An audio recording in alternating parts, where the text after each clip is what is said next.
Thank you very much. Thank you. Thank you. Whew. Thank you very much.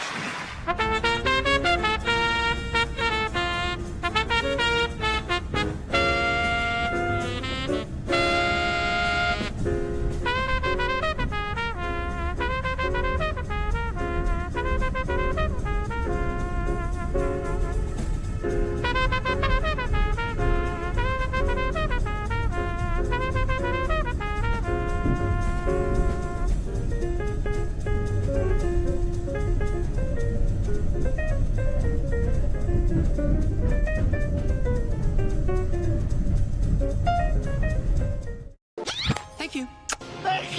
Thank you. Thank you. Thank you. Thank you. Thank you. Thank you. Thank you. Thank you. Thank you. Thanks. Oh, thank you.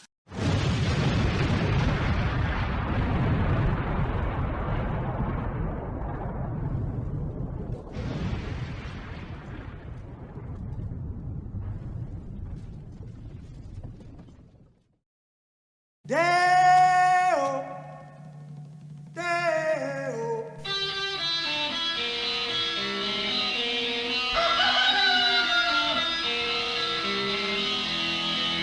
Baby's got a burger and a shooter and that shit just won't go down. Baby's got a burger and a shooter and that shit just won't go down.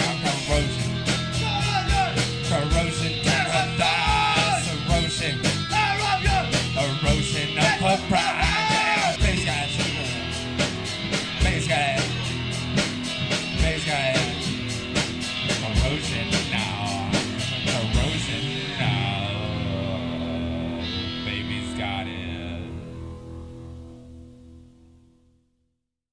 Greetings and salutations from the Northland here in Chicago. It is Morning Extra. I'm this guy, Uncle Warren, spinning out fat beats and tasty rhymes. No, not really. Not doing any of that. Just news. Laine in the house. What's up, Laine? Good to see you. We have news for you. Newsy news as always. But first, we want some really sad news to get out here to you in case you haven't heard. Our buddy Chanda has passed away from lung cancer. She was fighting it for a good while. She was in remission, and then it came back. Same thing happened to my dad, only he had stomach cancer. He fought it back, and that bastard just came back and took him. And this is I believe this is from Roar Media, from Amber Osland and RM over there.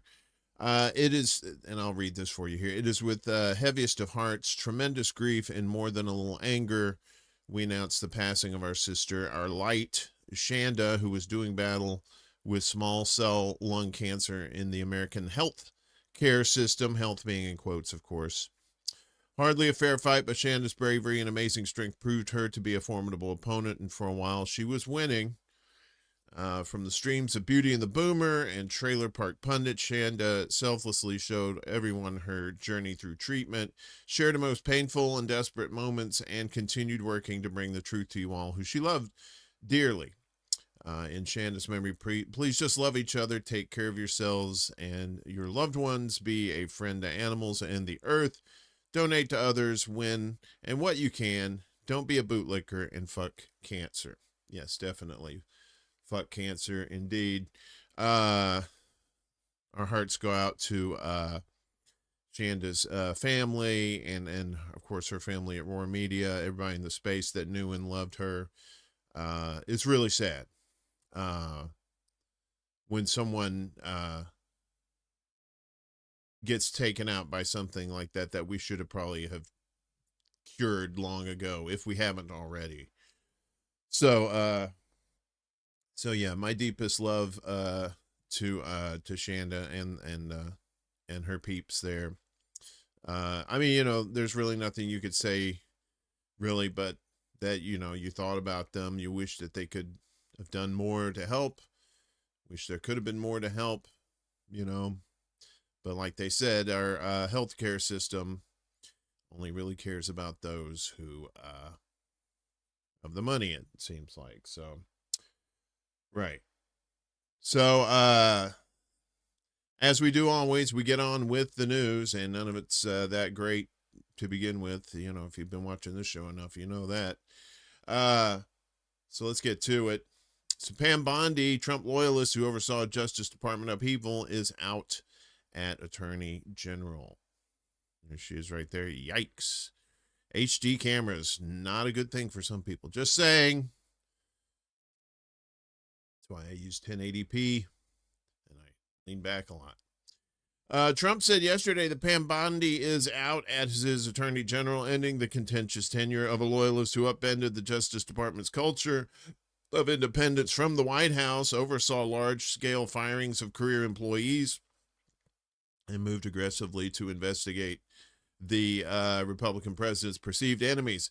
The departure followed months of scrutiny over the Justice Department's handling of files related to the Jeffrey Epstein sex trafficking investigation and failed efforts to meet Trump's unwavering demands for criminal cases against his adversaries. As Trump's own frustrations mounted, he began privately discussing firing Bondi. People familiar with the matter say, "What's up, Miguel? Good to see you, bud." Pam Bondi is a great American patriot and a loyal friend who faithfully served as my Attorney General over the past year. But I had to shit can her, so yeah, you know, that's what we got to do. He didn't say that part. Trump said in a statement, "We love Pam, and she will be transitioning to a much-needed and important new job in the private sector to be announced at a date in the near future."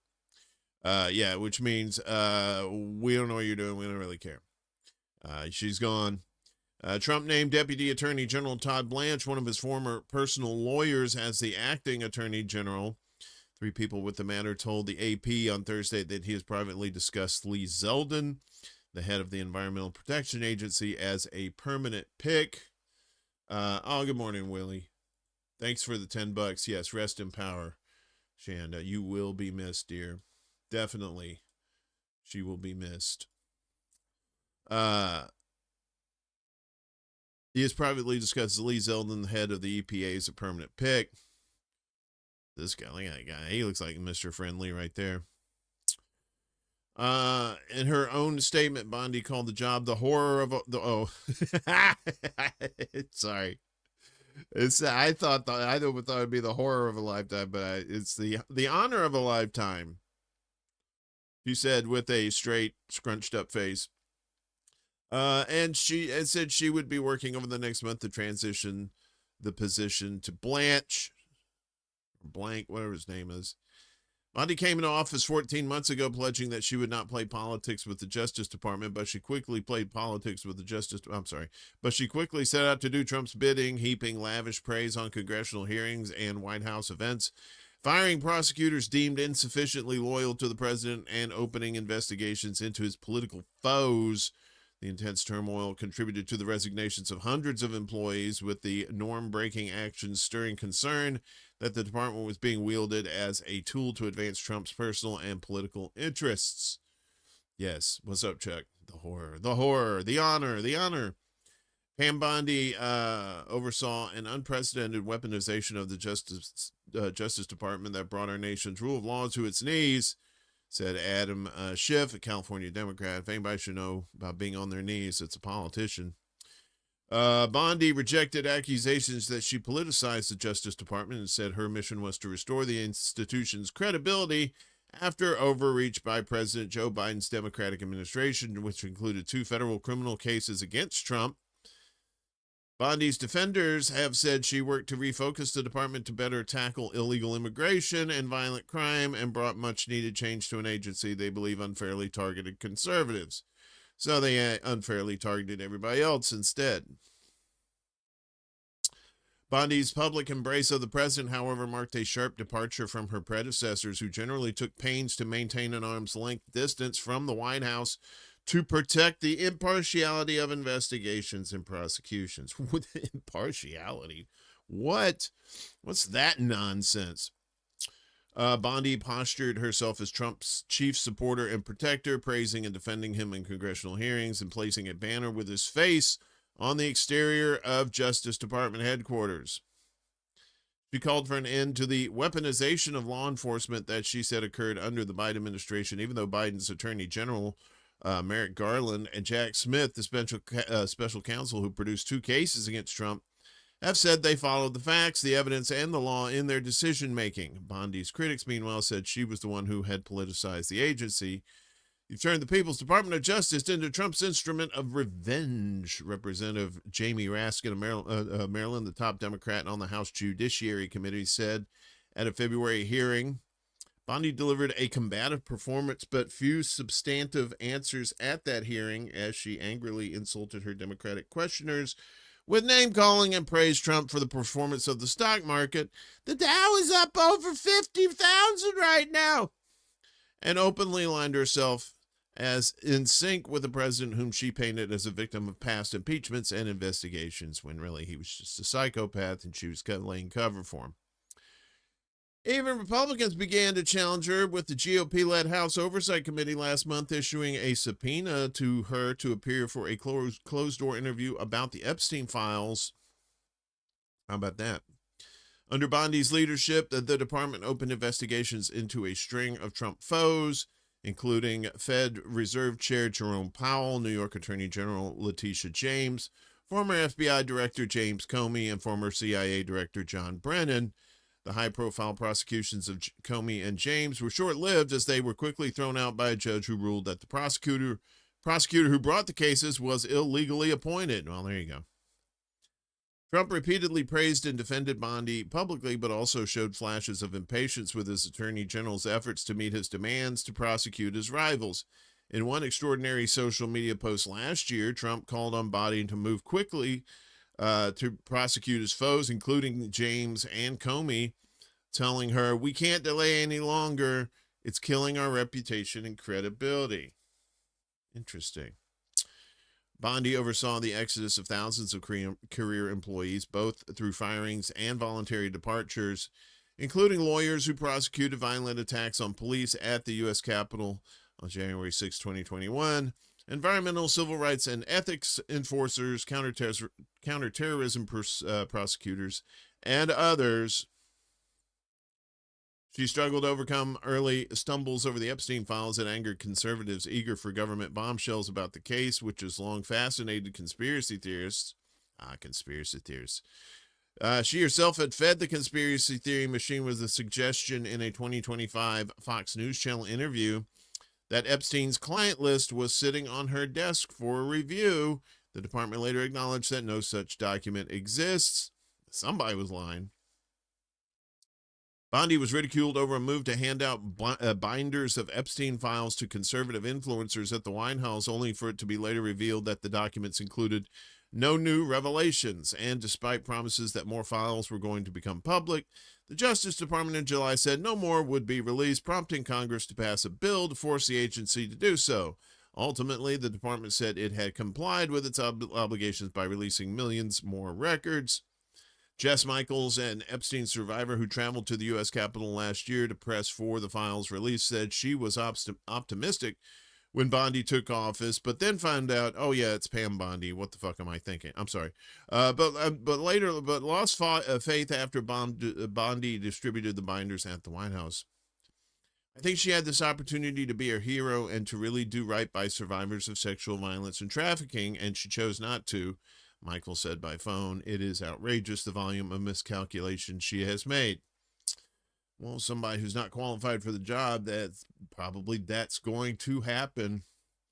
The Epstein files fumbles led to a stunning public criticism from White House Chief of Staff Susie Wiles, a close friend of Bondi's, who told Vanity Fair that the Attorney General completely whiffed.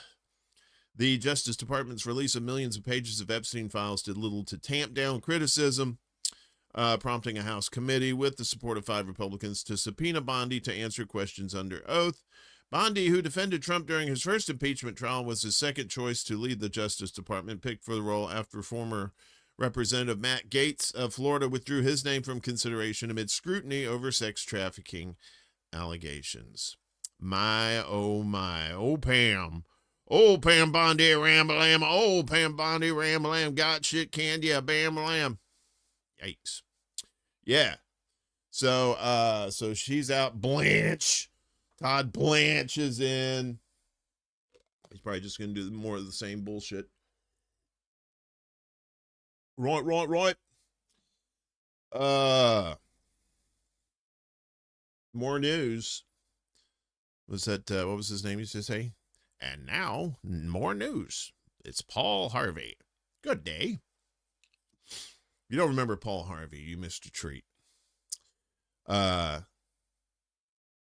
So the Senate has said, okay, get back to work, you lazy mugs, but they still got to wait on the House. As Trump says, he'll order all DHS workers be paid as Senate bill to fund department sits with House. Trumpy yesterday suggested he will order that all departments of Homeland Security employees be paid as Congress again took steps towards ending the longest ever partial government shutdown. The move would expand Trump's earlier directive for DHS to unilaterally pay Transportation and Security Administration workers in a bid to alleviate travel backlogs at understaffed airports. It was not immediately clear how the president would fund pay for the tens of thousands of other DHS staffers, including FEMA workers, civilians in the U.S. Coast Guard, and Cybersecurity and Infrastructure Security Agency employees who have been reporting for work without compensation. Suckers. You're working for your country. Yeah. Thank you to all. See, who said this? Oh, he wrote this. Or somebody wrote this. Thank you to all of our great congressional Republicans, House Speaker Mike Johnson and Senate Leader John Thune, for their work this week. Republicans are unified and moving forward on a plan that will reload funding for our fantastic Border Patrol and Immigration Enforcement officers. Trump wrote on Truth Social. He added later, I will soon sign an order to pay all of the incredible employees at the DHS. Their families have suffered far too long at the hands of the extreme liberal leaders, crying Chuck Schumer and Hakeem High Tax Jeffries. He needs to work on those names. Sleepy Joe was kind of an easy one, but these, crying Chuck Schumer. Come on. High Tax Hakeem. Hours earlier, the Senate unanimously approved a bill to partially reopen the department, a step toward ending the shutdown that has roiled Congress. The measure, which does not include funding for ICE and Border Patrol, is now with the House, where GOP members snubbed it last week and approved an entirely different plan that fully funded DHS. The House is expected to consider the partial funding measure this time after Speaker Mike Johnson announced a two-track plan with Senate Majority Leader John Thune on Wednesday. Under the ambitious agreement, GOP leaders said they would move to end the partial shutdown by partially reopening DHS and then pursue a second larger bill this spring that will include spending for the president's immigration and border agenda. It's not clear when the House will vote to pass the DHS funding bill that they had initially rejected, and approving any broader agenda bill will be a significant test for GOP leaders who are facing Congress's tight margins just months out from the midterm elections.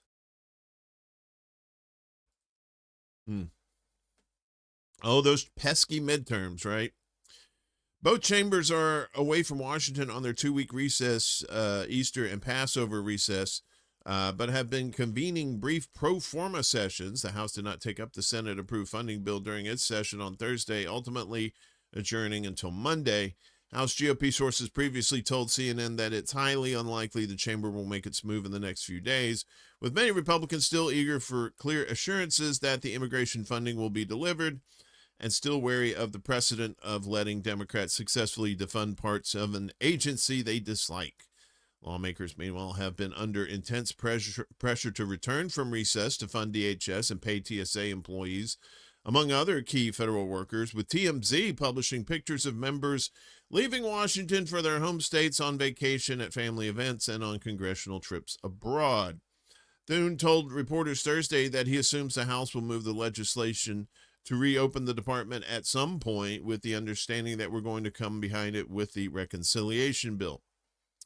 GOP leaders in both chambers know that a reconciliation 2.0 will be extremely difficult. Members will inevitably try to load up the bill with all of their election year priorities, including policy wish lists like voter ID that are not technically allowed in a budget-focused bill. And Republicans have also seriously talked about using the maneuver to fund Trump's Iran war, since Democrats have no interest in supporting it. But perhaps critically, Trump publicly issued a directive to the GOP leaders to figure out full funding for DHS by June 1st. Thune yesterday made the case for as narrow of a reconciliation bill as possible, saying our theory of the case behind all this was to keep that thing as narrow and focused as possible, and that maximizes, I think, the speed at which we can do it and the support for it, whatever that means. When asked for a backstory on how he came to a deal with the House, Thune said he wasn't sure there was one, but that there were a number of conversations. Hey, conversations means deals, right? No. It just means conversations. The thing that some people want to do, we can't do, he said. And so you have to figure out what's in the realm of the possible, and you got to have to just continue to define reality for people, what's achievable in the Senate. There are knowns and there are known unknowns, and there are unknown knowns with known unknowns and unknown knowns. Remember that guy? But Thune projected Republican unity after an arduous several days of negotiations with the White House and House Speaker. We're all aligned. We all are headed in the same direction, Thune told reporters late yesterday morning. Obviously, we have different procedures in the Senate than they have to deal with in the House. Thune defended his initial plan to reopen the DHS partially and leave out funding for immigration and border enforcement with the promise that Republicans will try to pass a bill later this spring. I think that plan is the one that makes sense, and I think that's back why we're back where we are, he said. The president in recent days has again called for changing long-held Senate rules to make it easier to pass his agenda through the narrowly divided Senate chamber. Asked specifically about how he has repeatedly staved off calls from Trump and House conservatives to kill the filibuster, Thune argued he's persistently laid out the math.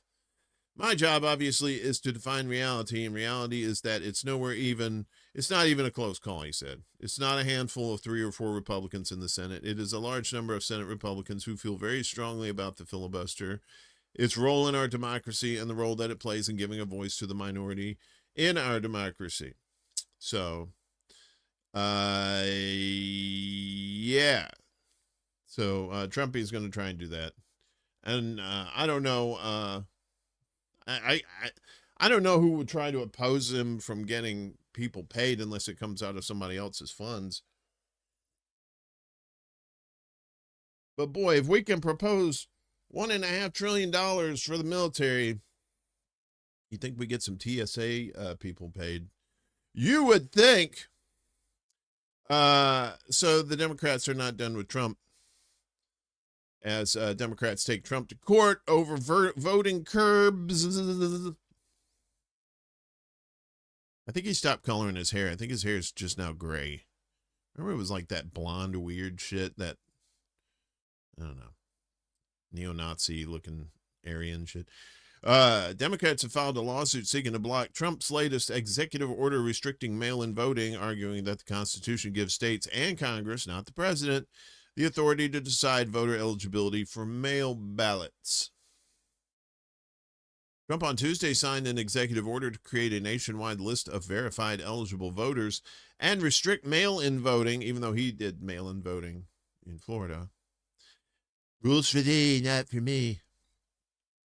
The measure directs federal agencies to compile state-by-state voter rolls and requires the U.S. Postal Service to send ballots only to those included. It also instructs the Department of Homeland Security to build databases of U.S. citizens eligible to vote in each state. The move has triggered swift backlash, with critics framing the order as both a legal overreach and a continuation of Trump's long-running attacks on voting by mail, a method widely used by Americans. President Trump has repeatedly tried to rewrite election rules for partisan advantage, the lawsuit said. Top election officials in Oregon and Arizona said they would sue within minutes of Trump signing the order, arguing it represents a major federal overreach on states' authority over elections. We don't need decrees from Washington, D.C., Oregon Secretary of State Tobias Reed said. We'll see you in court. California Governor Gavin Newsom's office said the state would also move swiftly to challenge the measure, adding, the president wants to limit which Americans can participate in our democracy. California will see him in court.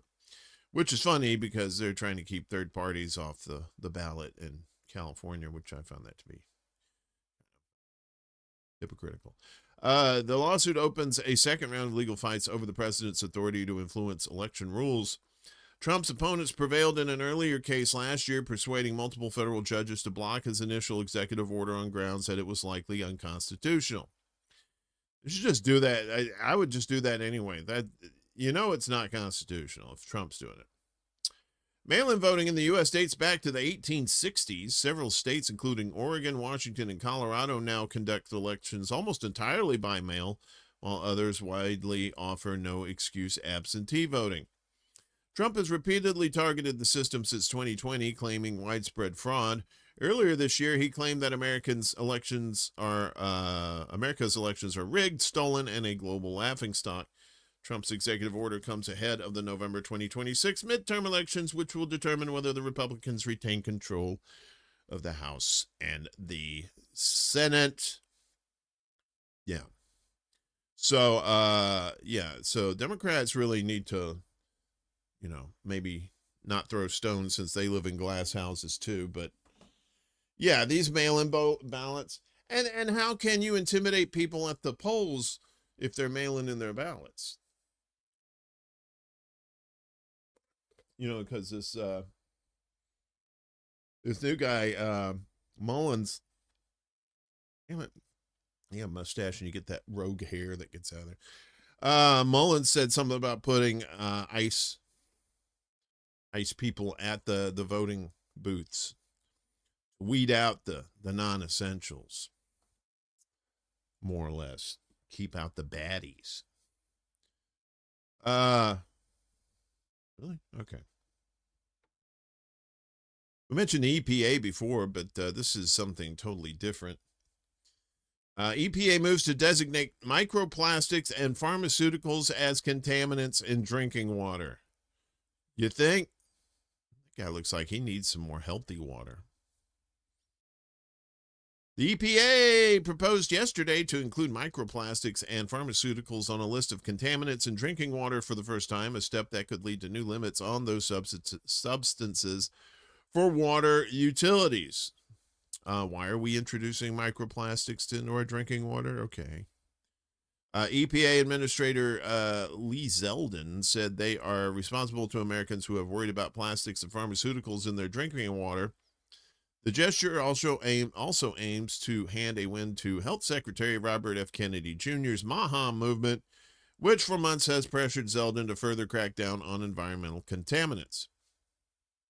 The EPA's contaminant candidate list identifies contaminants in drinking water not regulated under the Safe Drinking Water Act. The agency is publishing the draft of the 6th version of the list, which opens a 60-day public comment period. It expects to finalize the list by mid-November. I can't think of an issue that hits closer to home for American families than the safety of their drinking water, Zeldin said at EPA headquarters. May I point you to a town in Michigan called Flint, or a town in Mississippi called Jackson? You may have heard of those places. Studies have looked at the prevalence of microplastics in drinking water and in people's hearts, brains, and testicles. Yikes! Doctors and scientists are still assessing what it means in terms of human health threats, but say there's a cause for concern. There is also growing worry about pharmaceutical drugs that get into the water supply because humans excrete them and conventional wastewater treatment plants fail to remove them. The EPA uses the list to prioritize research, funding, and regulatory decision-making, but rarely moves pollutants off the list to set limits for how much is allowed in public drinking water. The EPA said last month that it will not develop regulations for any of the 9 pollutants from the list it most recently examined. It's the beginning of a very long process that routinely ends in nothing, said Eric Olson, a senior attorney at the Natural Resources Defense Council who works on drinking water protection. Still, some who are urging the government to do more to stop plastic pollution say the announcement is a good start. Including it in the list would be the first step towards eventually regulating microplastics in public water supplies, and hopefully this is not the last step, said Judith Enck, a former EPA regional administrator who now heads up Beyond Plastics. Dr. Philip Landrigan Director of the Global Observatory on Planetary Health at Boston College, said that while the EPA is moving in the right direction, if the U.S. does not rein in the accelerating growth in plastics productions, which leads to plastic pollution, it will make little difference. The U.S. is participating in talks on a treaty to address the global crisis of plastic pollution, but strongly opposes limits on plastic pollution, on plastic production, I should say. Because that's money. I need that money. Food and Water Watch says the listing is important, but it ultimately falls short of their call for monitoring.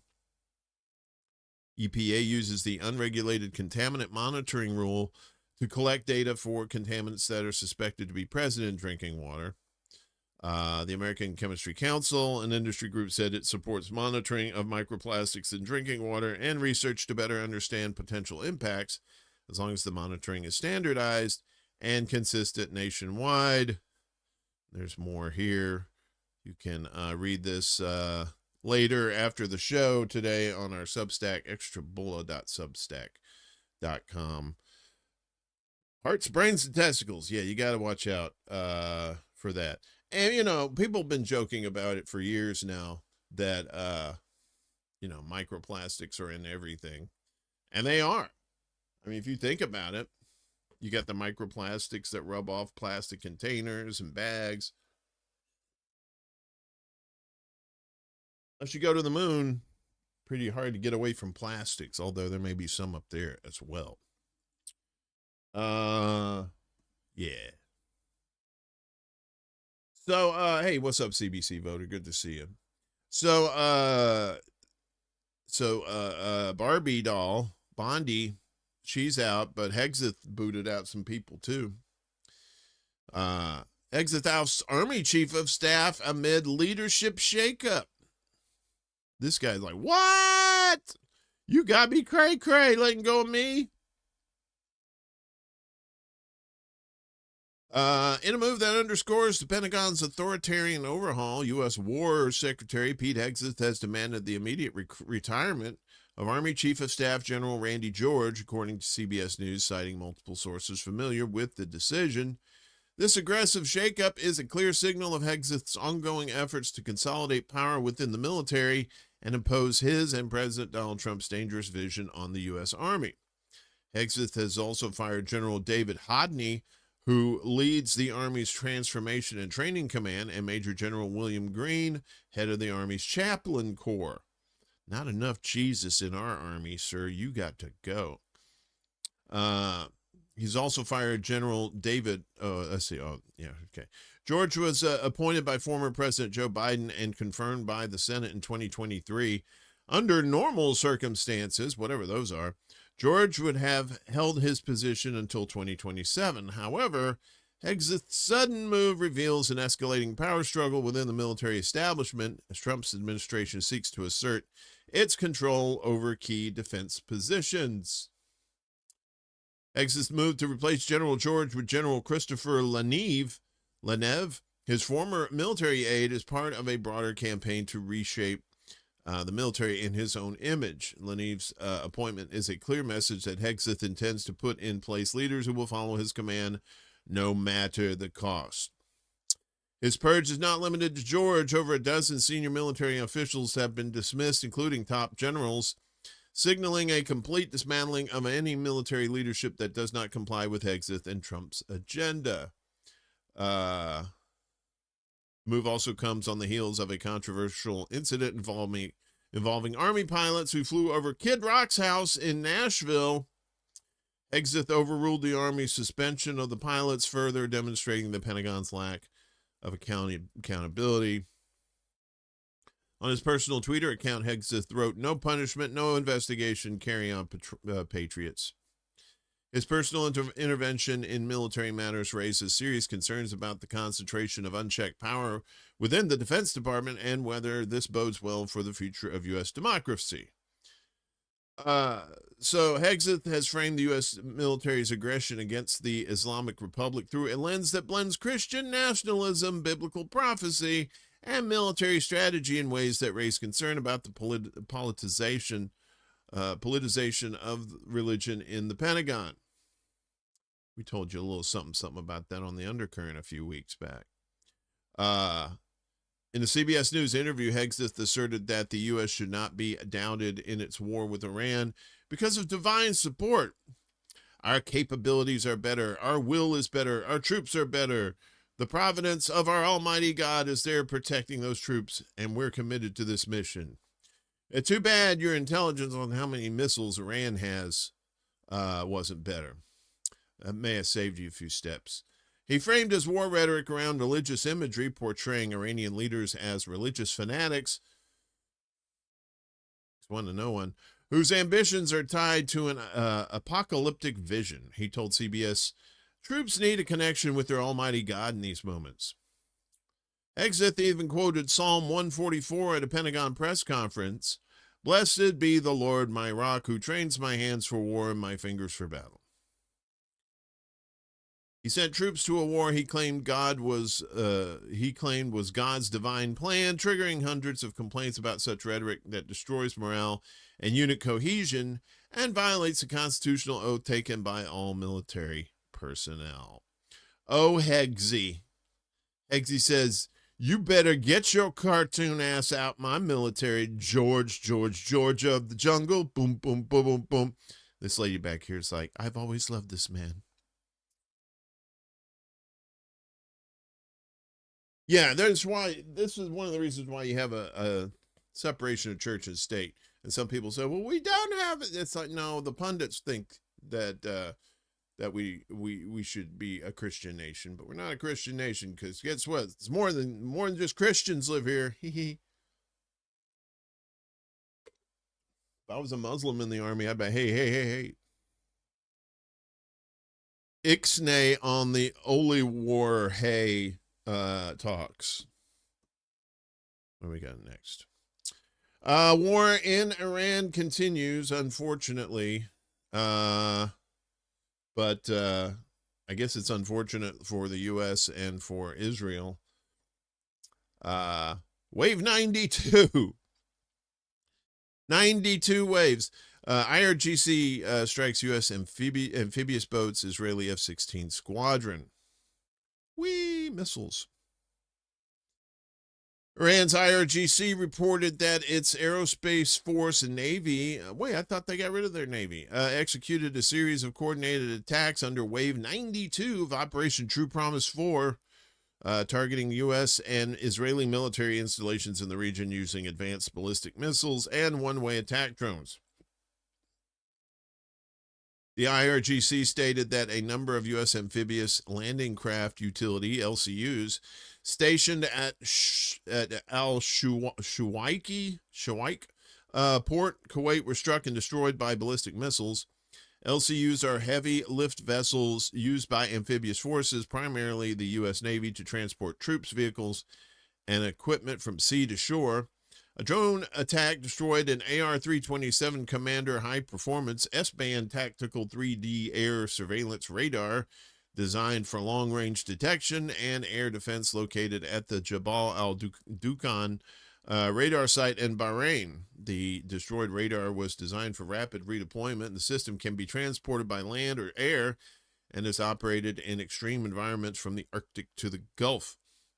Additionally, the Aerospace Force carried out missile strikes on Ramat David Air Base southeast of Haifa, which houses Israeli F-16 fighter squadrons. In addition, hypergolic, what is that? Khorramshahr 4s equipped with cluster warheads were launched, reportedly targeting over 50 locations in Tel Aviv and other areas in the occupied territories, as well as a sustained fire-on-fire tactic. Impacts of cluster bomblets were recorded in several areas in Haifa on Friday.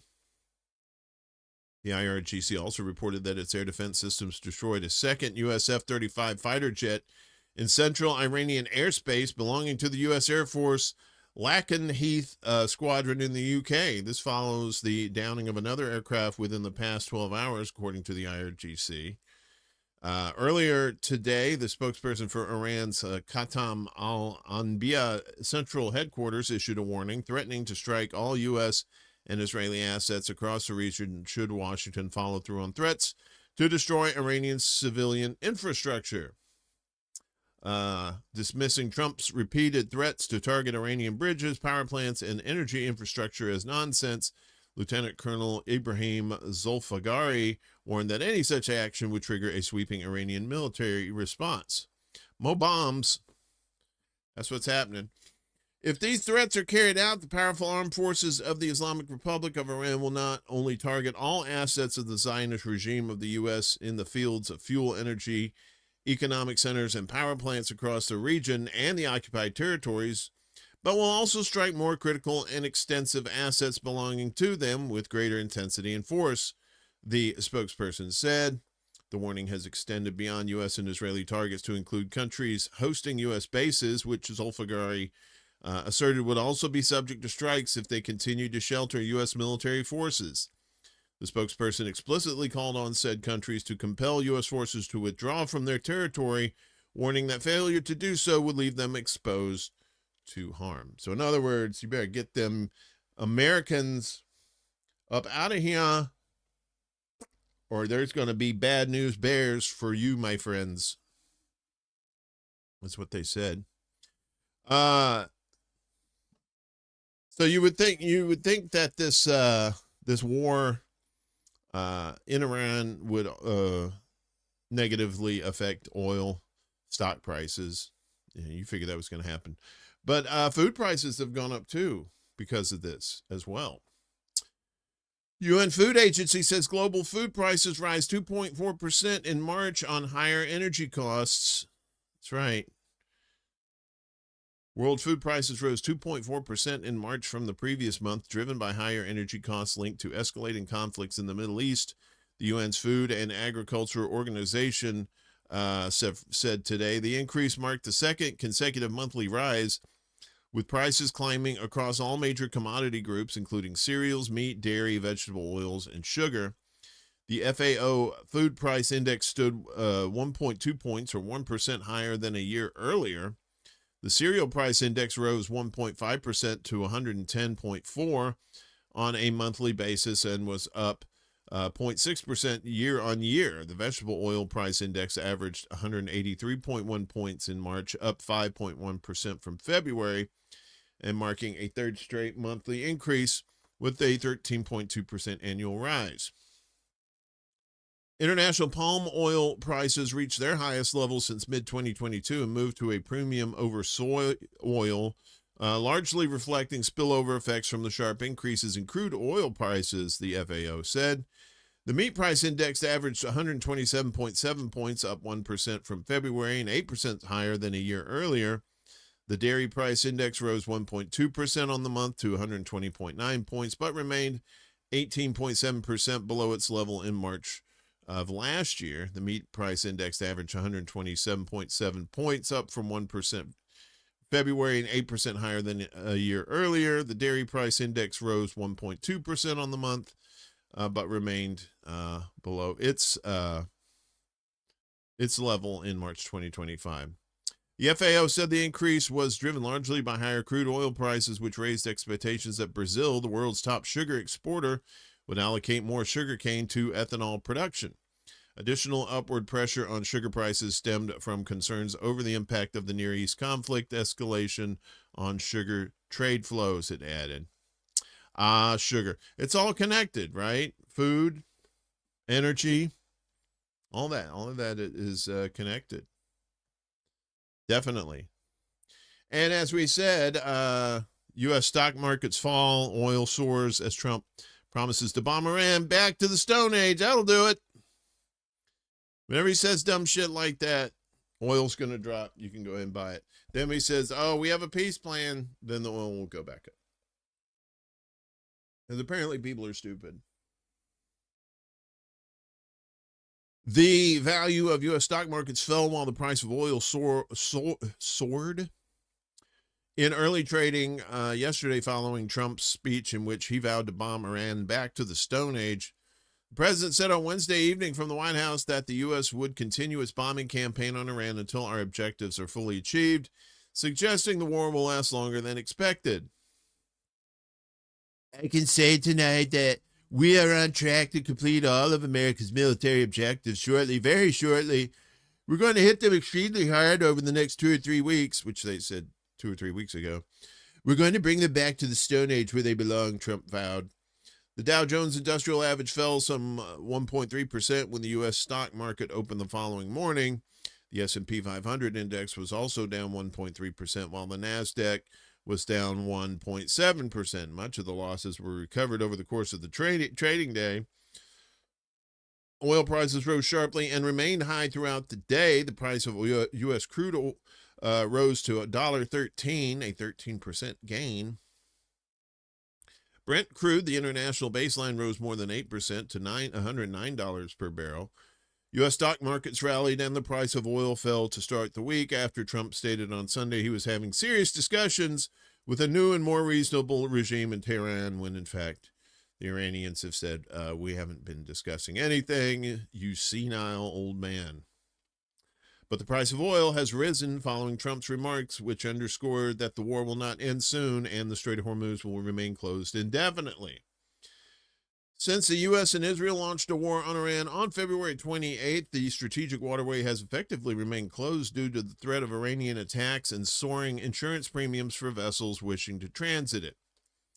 Yeah, now see, I'm pretty sure Iran would let a lot of ships through there, but some of the ones that aren't going through are being hampered by these insurance premiums, right, for safety. And they're like, oh, you're going through a place that's heavily armed, huh? You're not guaranteed to get through either? Yeah, let's jack those rates up.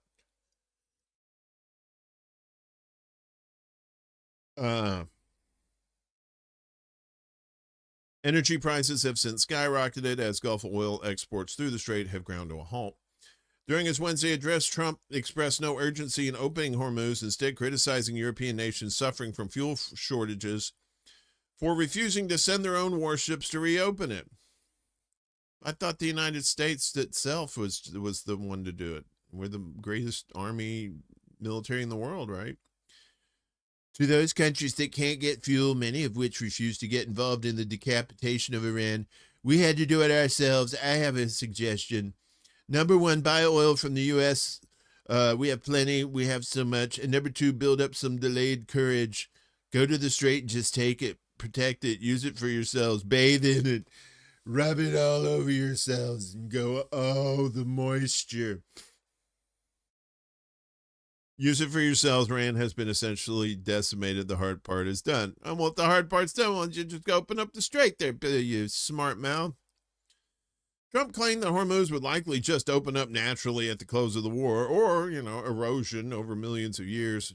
Probably whittle that place down, too. Trump claimed that Hormuz would likely just open up. Well, yeah, you just said that. He called rising prices in the U.S. a short-term matter, while claiming the United States has never been better prepared economically to confront this threat. In other words, short-term pain for long-term gain. Remember that? Suckers who actually believe that? Stephanie spoke in class today. Put the lotion in the fucking basket.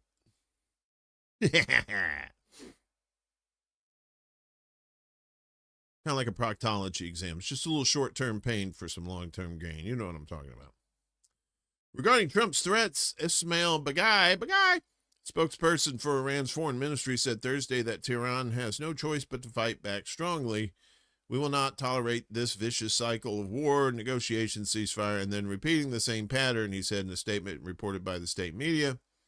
This is catastrophic not only for Iran, but for the entire region and beyond. Well, I wouldn't say it's quite catastrophic for Iran, seeing how they have the upper hand there. But, yeah, so as long as they have control of the strait, the U.S., Israel, they're all powerless. They can't do shit. There you go. So Trump's been bombing bridges to nowhere, apparently. Trump flaunts his war crimes as Iranian bridges, health centers are bombed.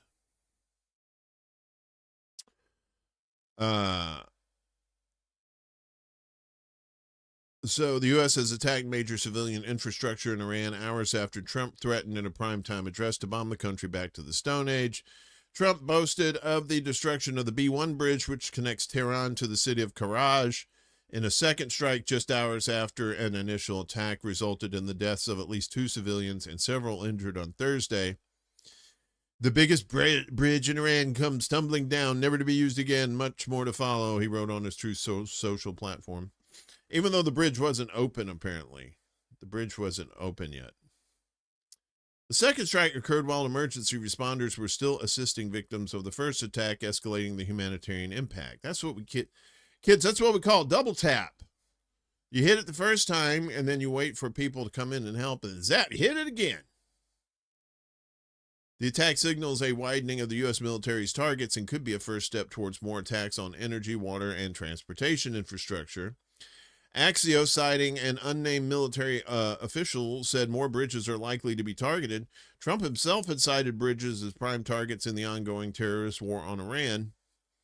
We'll hit some bridges, got a couple of nice bridges in mind, but if they come to the table, that'll be good, he said. No, then we won't have to worry about tables or bridges or chairs. You know, we can just go to IKEA, pick out what you like. Iran's Foreign Minister Abbas Araghchi condemned the action, stressing that such tactics would not force Iran to surrender. Striking civilian structures will not compel Iranians to back down, Araghchi wrote on Twitter, adding, every bridge and building will be rebuilt stronger, but will never recover damage to America's standing. Ooh, sick burn. Sick burn. The U.S. official who allegedly spoke to Axios defended the attack, claiming that the bridge was used by Iranian forces to move missile parts and military supplies. The outrageous lie further infuriated Iranians, many of whom had witnessed Iranian engineers constructing it while traveling to the north, a favorite weekend getaway, and were eagerly looking forward to its impending completion to reduce their journey. The night prior, Trump had declared that the U.S. would hit Iran extremely hard to force it to make a deal. We're going to bring them back to the Stone Ages where they belong, he said. As Trump's setbacks have deepened, his hypocritically warm words about Iranians have faded into taunts and insults, culminating in his recent messages calling them the lunatic nation of Iran. They're kicking your ass, though. Peace, Stuff. Hello. Good to see you. In January, when protests erupted in Iran over the sharp decline of the rial, Trump told Iranians to keep riots and said help was on the way, and the clearest sign yet that the U.S. president may be preparing for military action against Tehran. Iranian patriots, keep protesting, take over your institution, help is on its way, Trump said in a post a day after the White House press secretary said airstrikes were among many, many options the U.S. president was considering. The Iranian mission to the UN said the U.S. is deliberately targeting civilian infrastructure, stating, they openly threaten to bomb our power infrastructure and return Iran to the Stone Age. Iran also condemned a U.S.-Israeli attack on Pasteur Institute, one of the country's oldest public health institutions, as a barbaric assault on basic human core values. The Pasteur Institute of Iran is one of the century-old pillars of global health and a member of the International Pasteur Network. The institute is a research, production, service, and educational organization established with the goal of ensuring public health. Throughout its century-long history, it has played a key role in controlling many infectious diseases, both in the country and worldwide. Since 1920, the institute has been one of the pioneers and key hubs of vaccine production in the region. As U.S.-Israeli missiles struck another major pharmaceutical company, Tofi Daru in in Tehran. You shouldn't. Come on, don't give me these foreign names and split them up. That's terrible. In Tehran on Tuesday morning, completely destroying its raw material production units and its research and development unit. Yes, that's the American way. Go for the schools. Go for the hospitals. Make sure you're killing kids. That's the American way. Sons of bitches. We didn't blow up that school twice. And turns out that school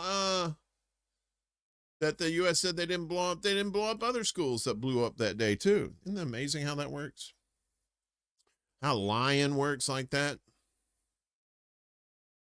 And pretty sure this whole thing that Trump and Bibi are doing is illegal as hell, but you know, they don't care. Legal experts warn U.S.-led war on Iran likely violates international law.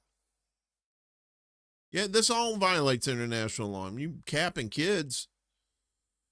More than 100 international law experts have issued an open letter warning of serious violations of international law and alarming rhetoric in the ongoing war on Iran, with particular scrutiny directed at the U.S.'s role in launching and conducting the campaign, the New York Times reported yesterday.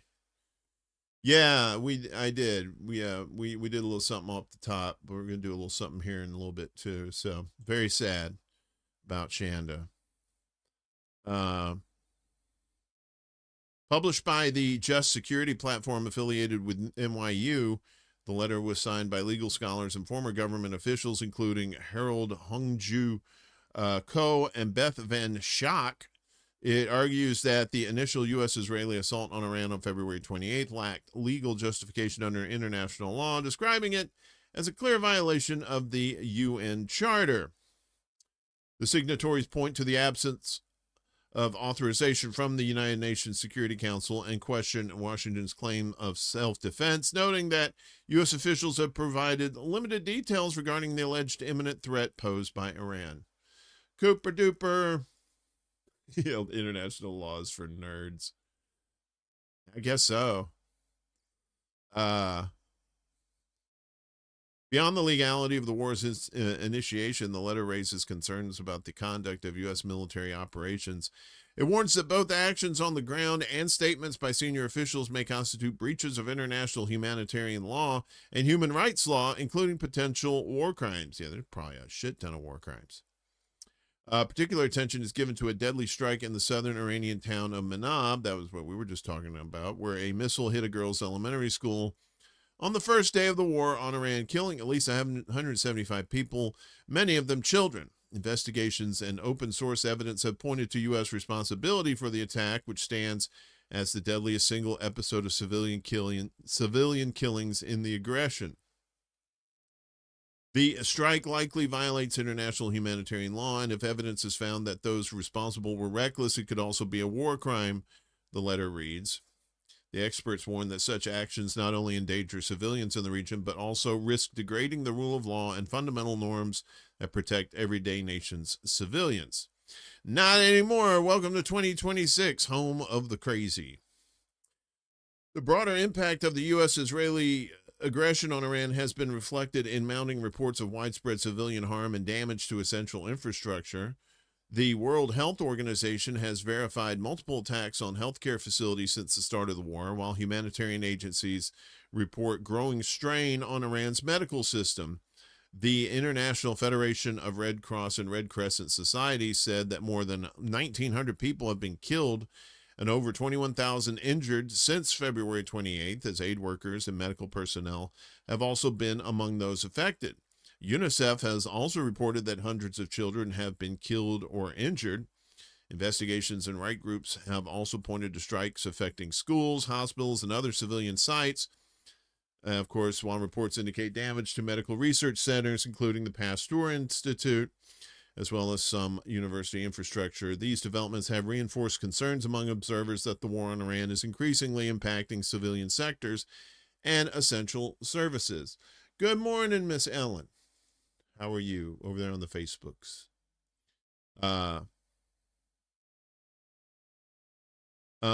So while the letter places on it also criticizes Iran's retaliatory actions, stating that strikes targeting civilian infrastructure across the region are unlawful and increase risks to non-combatants. Iranian officials, however, have maintained that their operations are carried out in self-defense and are directed at U.S. and Israeli assets in response to the aggression.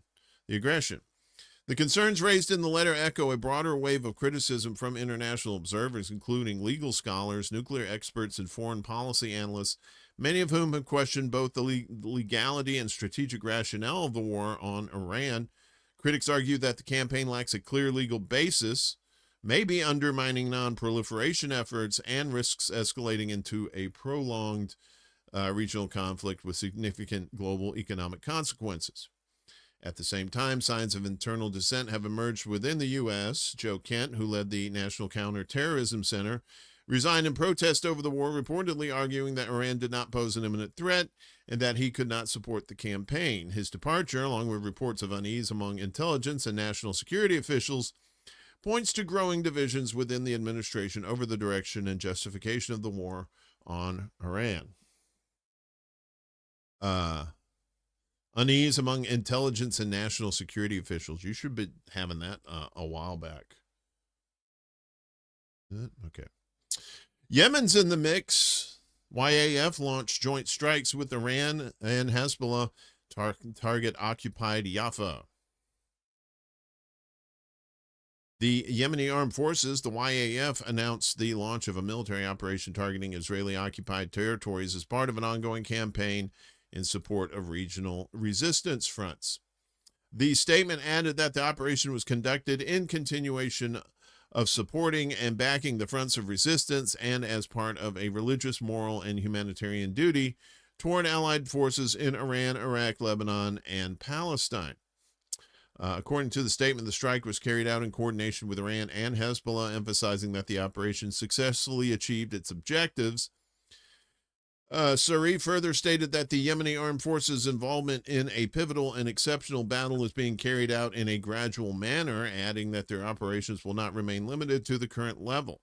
He indicated that future actions would depend on developments on the ground, particularly any escalation or de-escalation by the enemy. The Yemeni spokesperson also paid tribute to resistant fighters in Lebanon, Iraq, Iran, and Palestine, describing them as defenders of the dignity of the Islamic Ummah and praising their steadfast resistance against a broader Western Zionist agenda targeting the region's countries and peoples.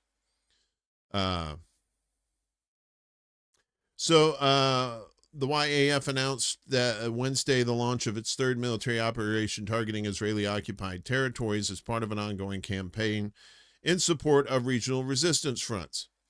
In a statement, Brigadier General Yahya Sari said the YAF carried out the third military operation within the sacred jihad battle, launching a salvo of ballistic missiles at sensitive targets in southern occupied Palestine.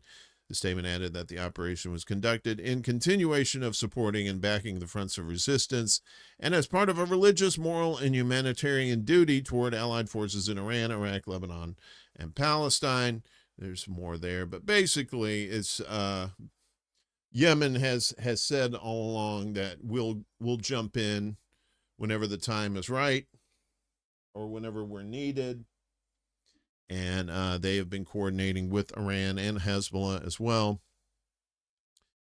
And Yemen, they're nothing to sneeze at. Ask the United States when they stopped their ships, right?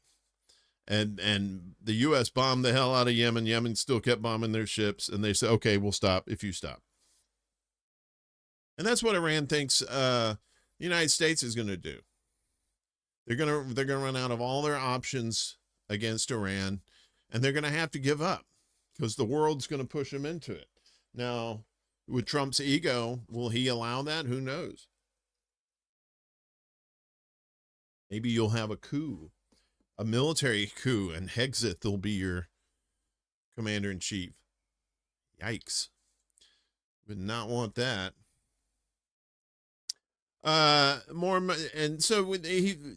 Trump has mentioned that NATO said, if you want this place open down here, you should probably come do it yourself. I don't know if Austria is part of NATO or not. I think it is. It might be. But anyway, Austria said no dice to none of that bullshit. Austria refuses U.S. use of airspace for Iran-related military operations. This is the same place that birthed Falco. Rock me, Amadeus. Austria has denied the U.S. permission to use its airspace for military offensives against Iran, citing the country's neutrality law, the country's defense minister said.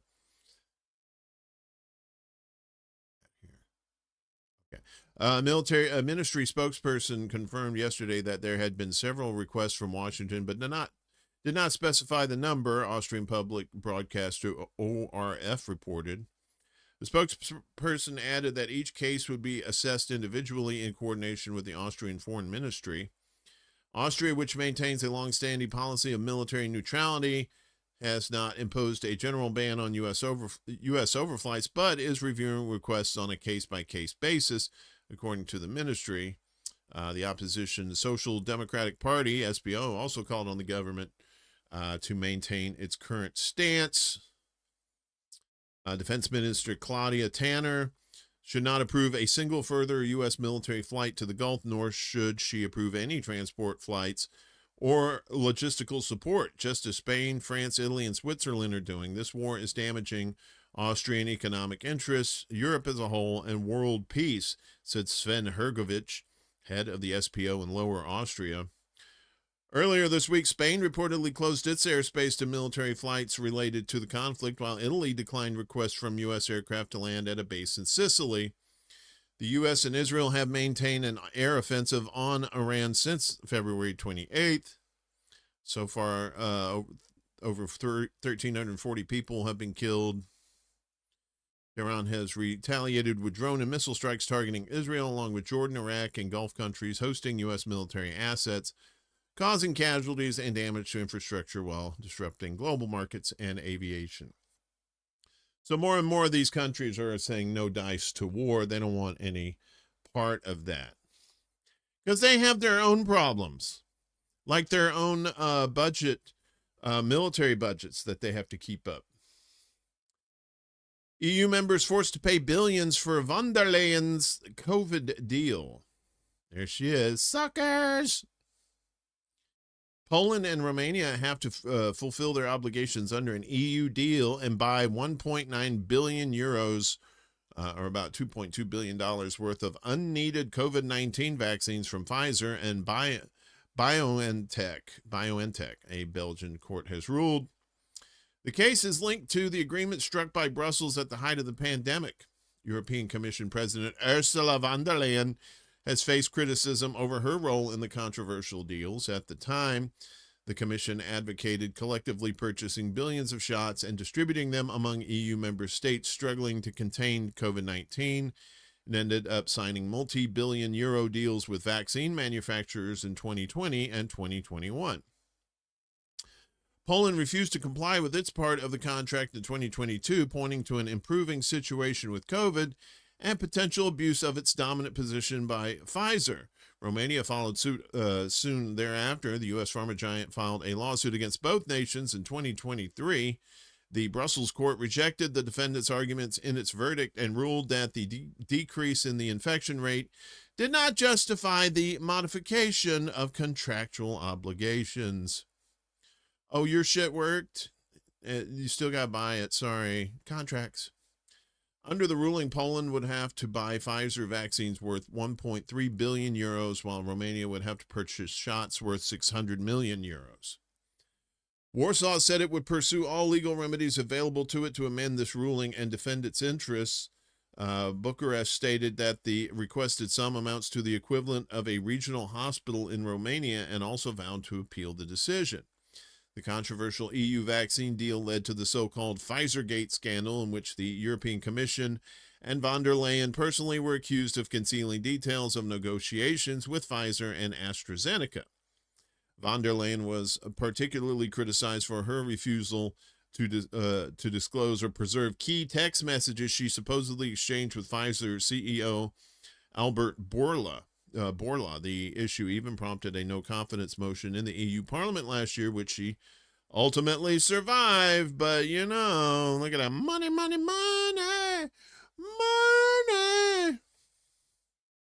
They should have known that was going to be a boondoggle from the start. So Russia has managed to get oil to Cuba. More is coming, as Russia is sending a second ship with oil to Cuba amid the U.S. blockade. You're like, well, how can Russia do this? Why the United States? I think the United States has their hands full right now. They got their hands full. Russia plans to send a second ship carrying oil to Cuba, the Russian energy minister has said, as the Caribbean nation struggles under a crippling U.S. blockade. Energy Minister Sergei Sivilev said yesterday that the cargo was being loaded and would be brought to Cuba. Cuba is in a total blockade. It's been cut off. Whose shipment of oil made it? A Russian vessel broke through the blockade. Civilov, that okay. Said referring to a first Russian tanker that reached the island earlier this week. A second one is being loaded right now. We will not leave Cubans alone in trouble. His comments come just days after a Russian-flagged tanker carrying about 700,000 barrels of crude docked in Cuba's Matanzas oil terminal on Tuesday, marking the first significant oil delivery to the country in about 3 months. Trump's administration has imposed a fuel blockade of Cuba, but granted a waiver to allow this week's delivery for humanitarian reasons. It said such decisions would be handled on a case-by-case basis. You're the humanitarian reason, jerk. Cuba has endured weeks of blackouts, fuel rationing, and food shortages since the Trump administration earlier this year threatened to impose tariffs on any country that sold or provided oil to the country. The blockade, which came into effect following the U.S. abduction of Venezuelan President Nicolas Maduro in January, has been decried by Cuban officials as cruel. In the capital Havana yesterday, hundreds of people gathered on bicycles, motorcycles, and small three-wheeled vehicles to protest the U.S. embargo. Yes to Cuba, no to the blockade, the crowd shouted along Havana's famed seawall, past the U.S. Embassy and towards the downtown area. They're strangling us, Ivan Beltran told the AFP news agency as he rode an electric tricycle with a photo of the late Cuban revolutionary leader Fidel Castro on the windshield. During an official visit to St. Petersburg on Wednesday, Cuban Deputy Prime Minister Oscar Perez Olivia told Russian network RT that Havana and Moscow have begun efforts to achieve stability in fuel supplies. He also said the two sides made progress in talks aimed at increasing the participation of Russian companies in oil exploration and production in Cuba. Trump, who has repeatedly threatened to attack Cuba and remove its government, said on Sunday that he had no problem with Russia sending oil to the island. Cuba's finished. They've had a bad regime. They have very bad and corrupt leadership, and whether or not they get a boat of oil, it's not going to matter, Trump said. He mumbled something like that. But more oil is coming. I think also Mexico said something about sending oil there as well. We'll keep following that.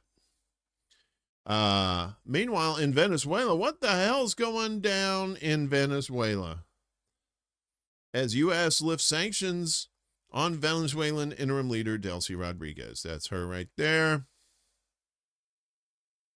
The U.S. on Wednesday lifted sanctions against Venezuela's interim president, Delcy Rodriguez, who took power after Washington stole her predecessor, Nicolas Maduro, in a military operation in January. Rodriguez's name was deleted from the specially designated nationals list, according to a post on the U.S. Treasury's Office of Foreign Assets Control website. Interesting. Rodriguez welcomed the decision, writing on Twitter that it was part of the normalization and strengthening of bilateral relations, or in other words, being a good cuck. We trust that this progress will allow for the lifting of the sanctions currently in force against our country and make it possible to build and guarantee an effective binational cooperation agenda for the benefit of our people, she added. Yeah, you just keep thinking that. Ties between Washington and Caracas have warmed since Maduro's ouster, with Rodriguez complying with U.S. President Trump's demands for Caracas to open up its energy industry to American companies. Rodriguez served as Maduro's deputy and was sanctioned by Washington for being a key official in his government, alongside officials including former Defense Minister Vladimir Padrino Lopez and Interior Minister Diosdado Cabello. Rodriguez fired Lopez in mid-March, but she has been walking a fine line between demands from Washington and those from her own backers since Maduro's toppling. Cabello, who remains in office, is seen as one of her key backers. On Monday, the U.S. Embassy in Caracas resumed operations after being closed for 7 years, the State Department said. The reopening came after the U.S. military operation that seized Maduro and his wife, Celia Flores, from Caracas on January 3rd, taking them to New York to face drug trafficking charges that they deny. The operation killed around 100 people in Venezuela, according to authorities there. Wesley. What's up, Wesley? International law is for Germans and Africans. All right. Like horseshoes and hand grenades. You get second at that. I can't remember what that thing is. Maybe I'm having fever dreams or something. Finally, in our news block, we stay here in the Western Hemisphere as U.S. Special Forces assist Ecuadorian troops on anti-drug raids. U.S. commandos accompanied and assisted Ecuadorian soldiers on raids targeting suspected cartels. Two U.S. officials speaking with CBS News confirmed that U.S. Special Forces were participating in the Ecuadorian operations. They explained that the U.S. soldiers accompanied their Ecuadorian counterparts and provided assistance. The operations targeted sites with suspected ties to Los Choneros. In March, the U.S. provided intelligence for an anti-narcotics operation. Local witnesses say the Ecuadorian forces targeted a dairy farm without ties to a cartel. And that sounds familiar. The farm workers were kidnapped and beaten by the soldiers. Under Trump, the U.S. has stepped up military operations in Latin America against alleged cartel targets, some of whom exist and some of whom don't. The U.S. has conducted dozens of strikes on boats in the Caribbean Sea and Eastern Pacific, killing over 150 people, as a couple more recently. Some of the family members of the victims have claimed that the people killed by the U.S. were fishermen without ties to cartels. Trump also ordered the military to attack Venezuela and capture Nicolas Maduro.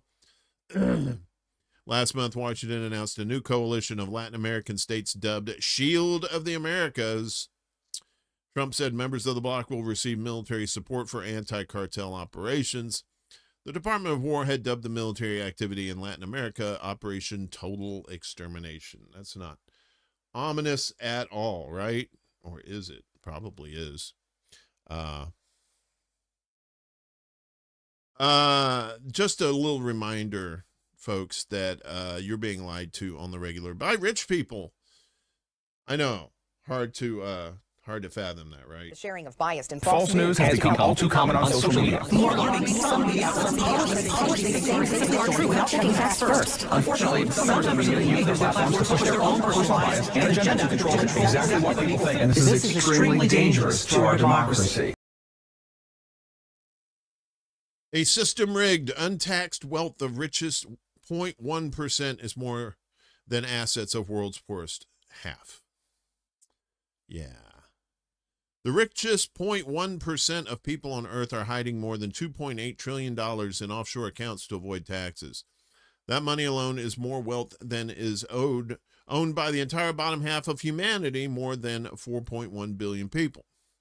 These findings were published in a report released Thursday by Oxfam International on the 10th anniversary of the 2016 Panama Papers, which provided an unprecedented look at how the world's most powerful capitalists, financiers, political leaders, celebrities, and criminals exploited offshore tax havens to stash their money. Yes, offshore tax havens are still a thing, folks. 10 years on, the super rich are still sequestering oceans of wealth in offshore vaults, said Christian Hallam, Oxfam International's tax lead. The percentage of untaxed wealth in offshore accounts has dropped in the past 10 years, in large part due to global reforms like the adoption of the Organization for Economic Cooperation and Development's Automatic Exchange of Information Framework, the AEOI, which allows revenue authorities around the world to easily share information and crack down on cheats. However, many nations in the global south are excluded from this system, even though they need the tax revenue the most. Oxfam found that a staggering $3.5 trillion, more than 3.2% of the global gross domestic product, still remains in untaxed accounts. That's more than the entire GDP of France and is more than twice the combined wealth of the world's 44 poorest nations. And while the percentage of untaxed wealth is shrinking, that doesn't mean inequality has shrunk. On the contrary, the December 2025 World Inequality Report found that the richest 0.001% of humanity, fewer than 60 100,000 multimillionaires and billionaires now have 3 times as much wealth as the poorest half of the world's population combined. Inequality has surged around the world in part due to taxation policies and pandemic recovery packages that overwhelmingly favor the rich. The most glaring was adopted in the world's financial hub, the U.S., last year.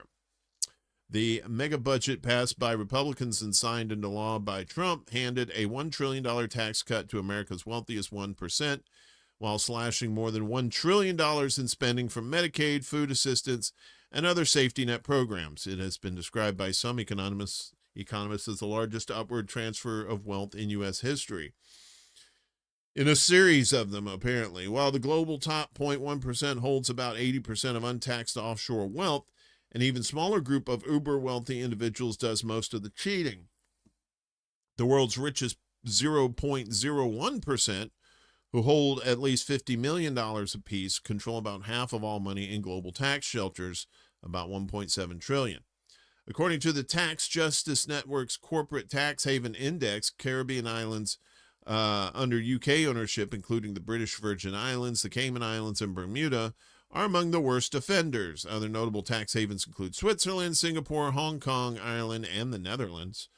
A February Oxfam report on Elon Musk, who is well on his way to becoming the world's first trillionaire, found that his company, Tesla, which managed to pay $0 on its $2.3 billion income in 2024, how about that, has not published a country-by-country report on its taxes, that it has subsidiaries in many countries considered to be tax havens. Big pharma companies, including AbbVie and Merck, also use tax shelters to lower their total tax expense in 2025 by more than $1 billion, according to a report released earlier this month by the Financial Accountability and Corporate Transparency Coalition. This isn't just about clever accounting, it's about power and impunity, Hallam said. When millionaires and billionaires stash trillions of dollars in offshore tax havens, they place themselves above the obligations that bind the rest of society. The consequences are as predictable as they are devastating, he continued. We see our public hospitals and schools starved for funds, our social fabric shredded by rising inequality, and ordinary people forced to shoulder the cost of a system rigged to enrich a tiny few. Even a fraction of the money currently stashed away by the world's wealthiest could alleviate untold amounts of suffering. In November, the UN World Food Program estimated that extreme hunger, which currently affects more than 318 million people around the world, could be eradicated by 2030 with investments of about $93 billion per year, but that global hunger programs instead remain slow, fragmented, and underfunded. There's probably some corruption in the mix, too. There usually is with that kind of money. According to a 2021 UN Educational, Scientific, and Cultural Organization report, that's UNESCO, investments of around $114 billion per year would similarly be enough to ensure that everyone on Earth has access to safe drinking water and sanitation. Laws, yes, we can't have that. Oxfam called on governments around the world to increase coordination to prevent the wealthy from hiding their riches from tax authorities, and also urged them to adopt more aggressive policies to tax the 1%'s wealth at home, including taxes on income and on extreme wealth. And that all really has to do with the lawmakers that you elect, too. Stop electing these pussies that are just going to roll over and give these people money. Pull you up by the bootstraps. Oxfam. I know. I was like, is that a dictionary? I thought it was a dictionary at first. I'm not quite sure how that works. Not for a news guy, I'm not very informed. So the UN is looking into Israel's killing of Lebanese journalists there. They love killing some journalists over there, that's for sure. 3 UN experts have called for an independent and thorough investigation into Israel's recent killing of 3 journalists in Lebanon, denouncing the deadly incident as another egregious attack on press freedom by Israeli forces. UN Special Rapporteurs Irene Khan, Morris Tidball-Benz, and Ben Saul on Thursday noted that journalists carrying out their professional duties in armed conflict are civilians and must not be targeted or made the object of attack. You keep forgetting, though, that all they're doing is attacking civilians. The deliberate killing of journalists not directly participating in hostilities constitutes a serious violation of international human rights and humanitarian law and a war crime, they said in the statement, none of which the U.S. or Israel gives a shit about. The Israeli military killed Al-Mayadeen journalist Fatima Touni, her brother, freelance photojournalist Mohammed Touni, and Al-Manar's Ali Shoaib in a targeted strike on their car in southern Lebanon on March 28th. Al-Mayadeen and Al-Manar are pro-Hezbollah media outlets, and Israel accused Shoaib, without presenting any evidence, of being a fighter with the Lebanese armed group. That claim was rejected by Shoaib's colleagues as well as by the UN experts, who on Thursday also stressed that working for media outlets affiliated with an armed group does not mean journalists are directly participating in hostilities under international law. Israeli officials know this, yet they choose to ignore it, emboldened by impunity for their previous killings of journalists in Lebanon, Gaza, and the West Bank, they said. In February, the Committee to Protect Journalists, the CPJ, reported that Israel was responsible for 2/3 of all killings of journalists in 2024 and 2025. More than 60% of the 86 members of the press killed by Israeli fire last year were Palestinian journalists, reporting from the Gaza Strip amid Israel's genocidal war in the coastal enclave, according to the advocacy group. Interesting. After the killings in southern Lebanon last week, CPJ's Middle East director, Sarah Kuda, there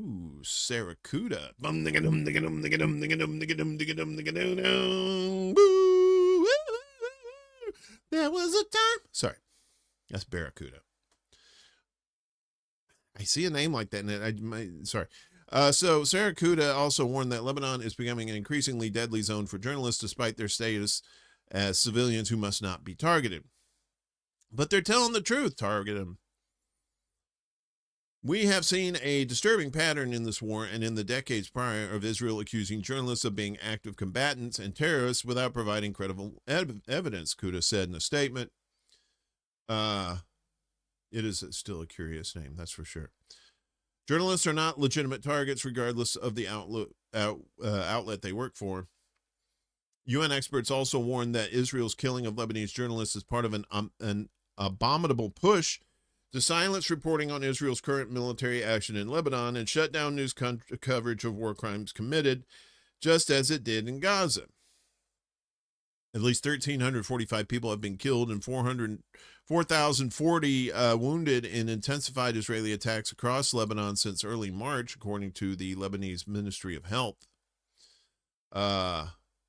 Yeah, so, and like I said, they've been doing this in Gaza,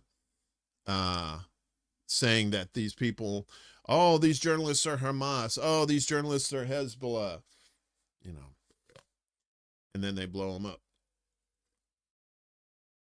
And they won't let any foreign press in there either. Well, why don't you let them in? They might actually tell the truth, like these people, and we can't just unalive them. Well, you know, we told you about the USS Gerald R. Ford aircraft carrier that was had to go in for repairs after the laundry fire. Remember that?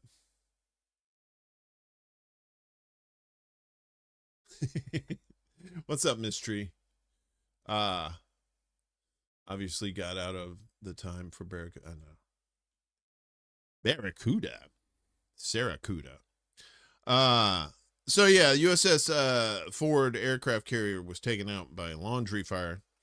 Maybe not. Trump admits Iran hit USS Ford carrier. We ran for our lives. That sounds about right.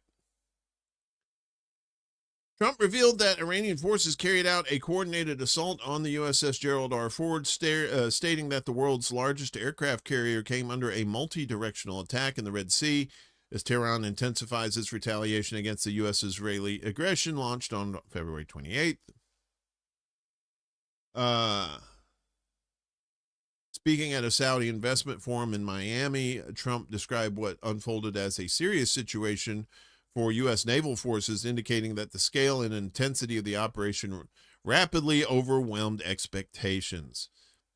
It was 1 o'clock in the morning, Trump said, recalling the moment the vessel came under attack from 17 different angles. We knew we were in trouble, he added. They were here. We were there. We ran for our lives. It was over, Trump said, relaying the account of a Navy commander who was aboard at the time. The USS Gerald R. Ford, the centerpiece of U.S. naval power projection, has been deployed to the West Asia as part of Washington's aggression against Iran. In the immediate aftermath of the reported confrontation, the carrier was forced out of the theater following a fire that erupted on board on March 12th, injuring crew members and leaving nearly 200 sailors affected by smoke inhalation while damaging large sections of the vessel. The warship withdrew first to the Greek island of Crete before docking in Croatia for urgent repairs after nearly 9 months of continuous deployment marked by mounting technical failures, including persistent system malfunctions that had already raised concerns about its operational reliability under sustained pressure. Shittergate, the poopers on board were subpar. Despite the sequence of events, the Pentagon insisted that the damage stemmed from a non-combat related fire in a laundry area, attempting to frame the withdrawal as a routine technical issue rather than the result of battlefield impact. I don't know what sounds worse. Yes, they fired missiles at our invulnerable ship and blew it up, or the laundry fire. Yeah, laundry fire. Iranian officials have categorically rejected this narrative, arguing that it is a transparent attempt to obscure the consequences of Iran's retaliatory operations, which have increasingly exposed the vulnerability of even the most advanced U.S. military assets. The IRGC ridiculed the U.S. account, stating, "What kind of military giant is that faces a crisis and is forced to leave the battlefield due to a fire occurring in its laundry room?" Iran has repeatedly warned that the U.S. aircraft carriers operating in regional waters would be treated as legitimate targets, stressing that their presence constitutes a direct threat to Iran's sovereignty. Within this context, Iranian officials and analysts view the carrier's abrupt withdrawal as clear evidence that sustained missile and drone operations are imposing real constraints on U.S. forces, undermining Washington's ability to maintain control despite its overwhelming technological advantage. Iran's armed forces have also reported conducting successful drone and missile strikes against another U.S. carrier, the USS Abraham Lincoln, reinforcing what Tehran presents as an expanding and effective deterrence posture capable of reshaping the military balance across the region. And the fact that they've held the Strait of Hormuz for this long tends to tell you something there. Hello, Miss Variant. You did not miss the show. You are the show. So if you're not here, the show doesn't start. That's the way I look at it. How many more of these do we got? Okay. So one of the people on the boats that went over to Israel, she got arrested. This lady did. French-Palestinian MEP Rima Hassan in custody for apology for terrorism. French-Palestinian MEP Rima Hassan was taken into police custody in France yesterday for apology for terrorism after a post about Palestinian resistance, according to French media outlets.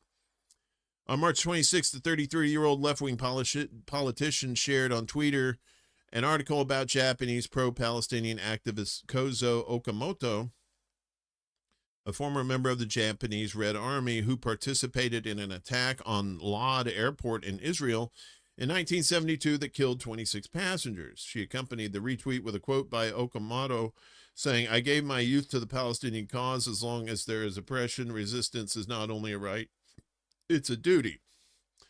Far-right National Rally MP Matthias Renault filed a complaint with the Paris public prosecutor over the post.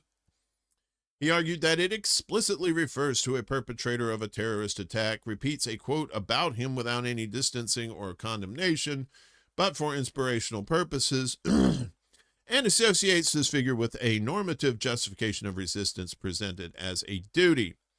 Hassan later deleted the post, but now faces charges of condoning acts of terrorism and potential drug offenses after a few grams of synthetic narcotics of unknown origin were reportedly found in her bag. Ah, the old crack bag. She can now be brought before a judge, released, or have her detention extended. Pam the Dow Bondi. According to Hassan's supporters, her detention marks a new stage in the judicial harassment aimed at silencing voices that defend the rights of the Palestinian people. Former presidential candidate Jean-Luc Mélenchon, leader of Hassan's party France Unbowed, La France Insoumise, LFI, condemned the detention as unbearable. The political police have once again summoned Rima Hassan to police custody over a retweet from March. So there is no longer any parliamentary immunity in France, she wrote on Twitter.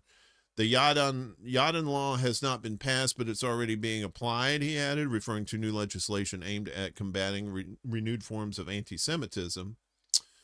The proposed law is due to be debated by the French Parliament in the coming days and has been accused of attempting to prosecute anything critical of Israel. Fellow LFI MP Paul Vanier issued a statement in support of his colleague, saying she had been harassed and summoned in violation of her parliamentary immunity. While the genocide continues, the government's relentless efforts to repress defenders of Palestine signal its downfall, he added. Hassan has received several police summonses since the start of Israel's genocidal war on Gaza for posts referring to the Palestinian armed resistance. In April 2024, she was summoned for what authorities said was potentially apology for terrorism in relation to an LFI statement that drew a parallel between the Hamas-led attack on Israel on October 7, 2023, described as an armed offensive by Palestinian forces, and the intensification of the Israeli occupation policy in Palestine. In March, Hassan was acquitted by a Strasbourg court over separate comments made on social media after she was refused permission to hold a conference on Palestine by the University of Strasbourg in November 2024. However, this time she was summoned under custody regulations reserved for those who cannot be relied upon to attend their summonses.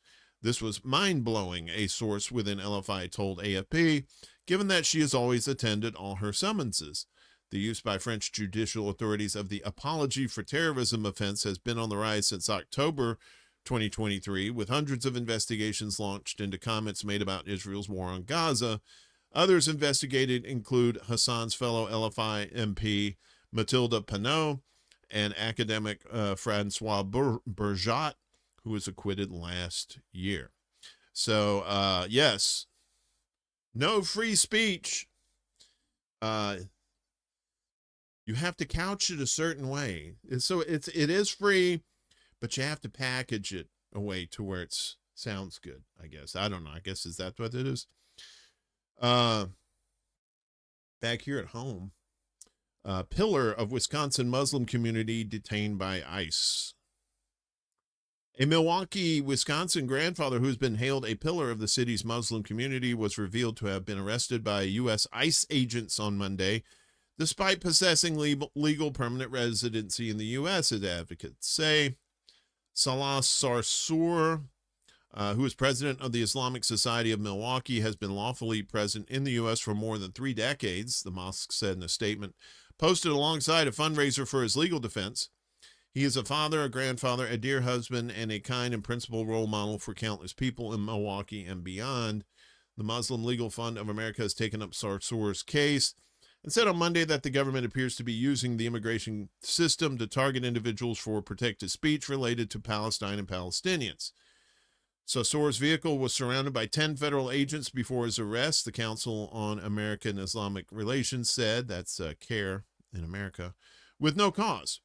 Sarsour was then quickly moved out of state to Illinois before being transferred again to Indiana, a practice often employed by ICE to proceed with their cases in a more favorable jurisdiction to the Trump administration's immigration crackdown. Middle East Eye has reached out to the Department of Homeland Security and received a response from ICE's Public Affairs Division saying it is working on the Sarsour case and will respond as soon as possible. The American Arab Anti-Discrimination Committee, the ADC, which says it has assumed a supporting role to Sarsour's legal team, told Middle East Eye yesterday that it's hard to think of any other reason why this would have happened other than his race and religion. There you go. We're at a point where we are witnessing the biggest threat to our freedom of speech and expression, and unfortunately, many Americans are falling asleep while it's happening. There needs to be more attention brought to this and more of a response from the general public. Abed Ayoub, ADC's National Executive Director, told Middle East Eye. Officials at all levels of government in Wisconsin have come to Sarsour's defense. This is completely unacceptable, Democratic Congresswoman Gwen Moore wrote on Facebook yesterday. Salah Sarsour is a respected leader in the Milwaukee community, and his detention raises serious concerns about the continued targeting of lawful residents based on the color of their skin or their political beliefs or how their name sounds or if they have an accent. I will do everything in my power to bring Salah Sarsour home to his family and community, she added. Democratic State Senator Chris Larson demanded that the federal government reveal what its case is against Sarsour. Our increasingly fascist federal government has not released any information as to why he was taken into custody or what he's being charged with. What we do know is that Salah is Palestinian American and a vocal advocate for a free and independent Palestinian state, Larson wrote on Facebook. No one in America is free if due process and free speech are no longer protected. The Milwaukee County Board of Supervisors said in a statement that the Trump administration is trying to divide and terrorize us. It will not work. Courts have ruled these abhorrent tactics unlawful again and again, and history will judge harshly anyone who participates in or defends them. Sarsour's master calendar hearing, which is the first phase of removal proceedings in U.S. Immigration Court, is set for April 13th here in Chicago. Yeah. So, and that's exactly what it is. It's just people targeting, harassing these leaders in these spaces. And it's going to continue, like I said, until somebody pushes back. They push back in Minnesota. Let's see if they'll push back in Wisconsin.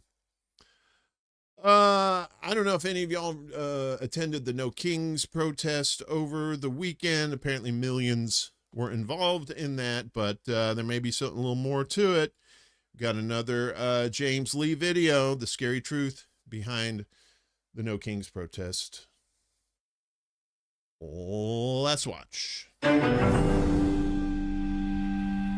Okay, I think we should all find it a little bit bizarre why they want you to voluntarily self-identify as a protester, or some might say a dissident, by RSVPing to these events via their mobile app called Mobilize, okay, which is owned by a multinational private equity group.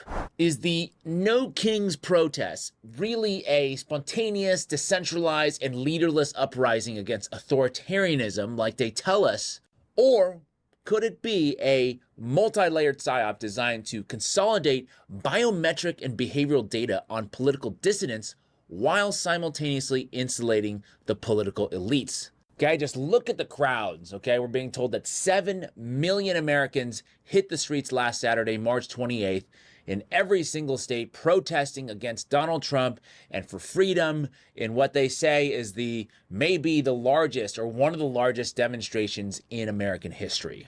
But is it real? And if so, what are the goals? I mean, look at this beautiful human formation in San Francisco. Trump must go now, really sticking it to the man. And also super organic, right? Let's read that message again. Trump must go now. No ICE, no wars, no lies, no kings. Except if you go out, say a peep about Israel, you get tackled to the ground. Doesn't support me. People do not support Israel. This guy doesn't support me doing an interview. Okay. Hey, protests are full of surprises, but here's the bottom line. So there you go. No kings. Or maybe we should dig into what's actually going on here. Reports are that a network of about 500 groups with an estimated $3 billion in combined revenue is behind the coordinated nationwide No Kings protests, including the Soros Network. And as with everything in America, to truly understand what is going on, we got to follow the money. So if we look closer, some of the largest donors and organizers of the No Kings protests are names and networks like the Arabella Network, The Soroses of the world, Ford, Tides, Rockefellers, Buffett. And if you know anything about these organizations, right? The Soros Network, the Rockefeller Foundation, these type of things, they typically present this veneer of liberal or progressive values. But look at the names again. What are we talking about here? We're talking about billionaires who represent some of the largest industries in the world. We're talking about big tech interests. We're talking about Wall Street. We're talking about big pharma, globalism, right? You got to remember, billionaires in America can basically buy any law they want, right? They could buy laws that favor their businesses. They could buy laws that align with their ideologies. So you do have to wonder, why are they funding protest movements? No Kings is having a protest poster competition, a photo competition, where you upload your photo of you at the rally with your funny haha sign, and then you win like protester of the year. I don't know what you win. You win some shit, but that's not the point. The point is data collection. They want you to upload your photos to their database so that they have your biometric facial data to categorize you in a political lean. The organizers of No Kings, Indivisible, and 5051 have been encouraging for the past almost year people to register for their protests via Mobilize. If you didn't know, Mobilize is owned by Apax Partners. Apax Partners is a giant investment firm.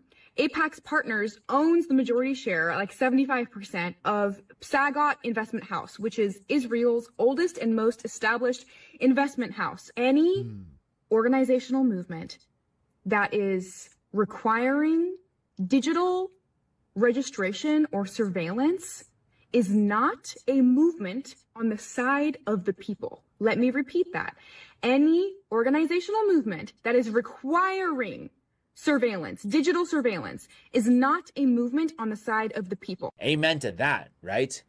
And very important for all of us to know, and I didn't even realize the extent of this, that the individuals and organizations who fund and organize No Kings is only about 1 degree separated from the firms that make the technology to spy on people. Okay, I think we should all find it a little bit bizarre why they want you to voluntarily self-identify as a protester, or some might say a dissident, by RSVPing to these events via their mobile app called Mobilize, okay, which is owned by a multinational private equity group. And private equity is always on the side of the people, not. And according to their privacy policy, they can basically hand over your information that you've voluntarily given them to law enforcement upon request. Quote, "We may also use or disclose your personal information if required to do so by law or on the good faith belief that such action is necessary." And lawyers, you can help me out here, chime in. But based on my understanding, good faith belief means that it is sort of a lower threshold than a mandatory court order, meaning that the organization, in this case, Indivisible, could proactively or voluntarily hand over your data to law enforcement without requiring a judge to sign off on it first or requiring an issue to be, or a warrant to be issued. Not ideal, to say the least. In fact, it's almost like they've preemptively made a deal with law enforcement. A little bit of, you scratch my back, I'll scratch yours, right? You want a little bit of help with the database, we want to do a little bit of a fake protest.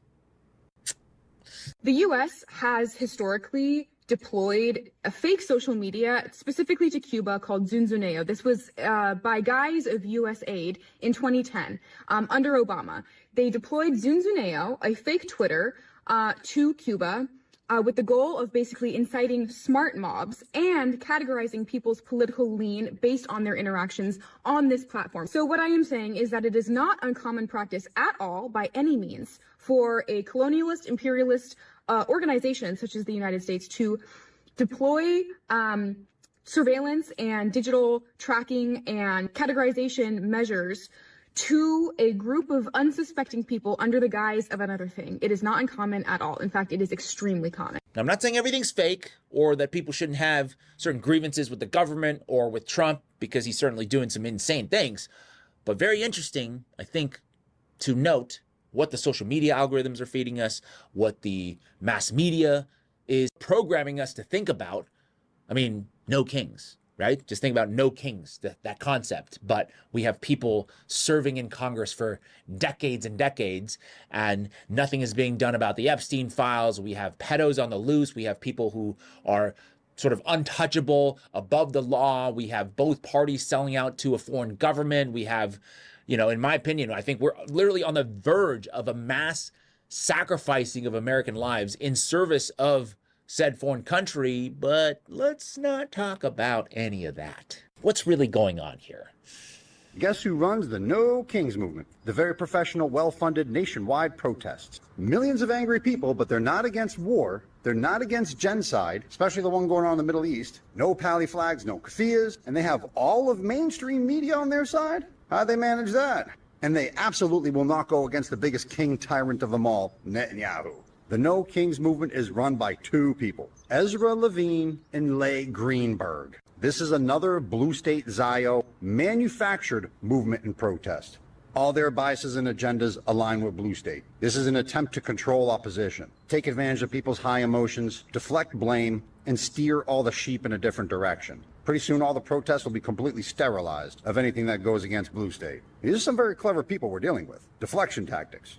Now, if you don't like Trump or some other policies, go ahead and protest. Go ahead and protest. Just don't do it alongside the Zio organization. Don't help our enemies. It's just a trick. And where is the FBI? This is supposed to be identified immediately as foreign-induced subversion, identified and dismantled. The FBI lets it happen because they're also infiltrated by them. The FBI will only investigate and shut down pro-Pally, anti-blue state organizations and groups. Don't let them trick you. Keep your eyes open. Just doing a little bit of noticing, shall we say. It's almost like people don't care about kings. They just want their king, you know? And maybe the larger point that I'm trying to make here is that there are all kinds of different ways the establishment has in their arsenal, in their toolkit, so to speak, to subvert real change. And so if we look at maybe the spectrum of things that people are looking for and what No Kings represents, maybe the most innocent point of view, the most innocent interpretation of No Kings is, it's just a bunch of boomers out there voicing their displeasure with Trump, kind of like a group therapy session, so no harm, no foul. But if we look at No Kings maybe from a more nefarious lens, No Kings certainly seems like an establishment op from both the Democratic Party and the establishment Zionist political regime to make sure that people don't look outside of the two-party system, the ones that currently still support everything that's going on in the Middle East, everything that's going on here in America, that is basically subverting the will of the people. And maybe if we take it one more step, maybe the most nefarious interpretation could be that the No Kings protest provides a basis for the government to now know just exactly who might be a threat to this current establishment rule and to sort of keep tabs on them, maybe eliminate them in the future. That is it for me this week. Let me know what you think. Did you participate in this past week's No Kings protests? And if so, why? And if you didn't, vice versa, why didn't you participate? Sound off in the comment section below. If you want to support my journalism, you can become a member by going to my website, 5149jameslee.com. You can pick yourself up some merch there if you'd like.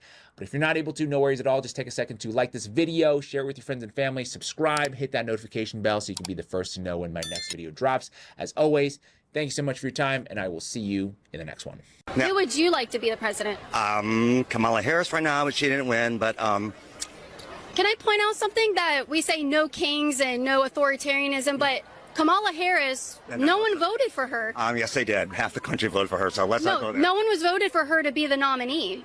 Yes, they did. Isn't that what, authoritarian? You're going down the wrong road right now with me. I wouldn't go any further. What does that mean? I'm not going to talk to you anymore. That's what it means. I just think it's ironic that no one voted for her to be the nominee. They just selected her like a king gets selected, right? But keep it to yourself, okay? Bye. Have a good day. Keep it to yourself. Yeah, whenever you mention what's his face? Sleepy Joe or Kamala. Woo!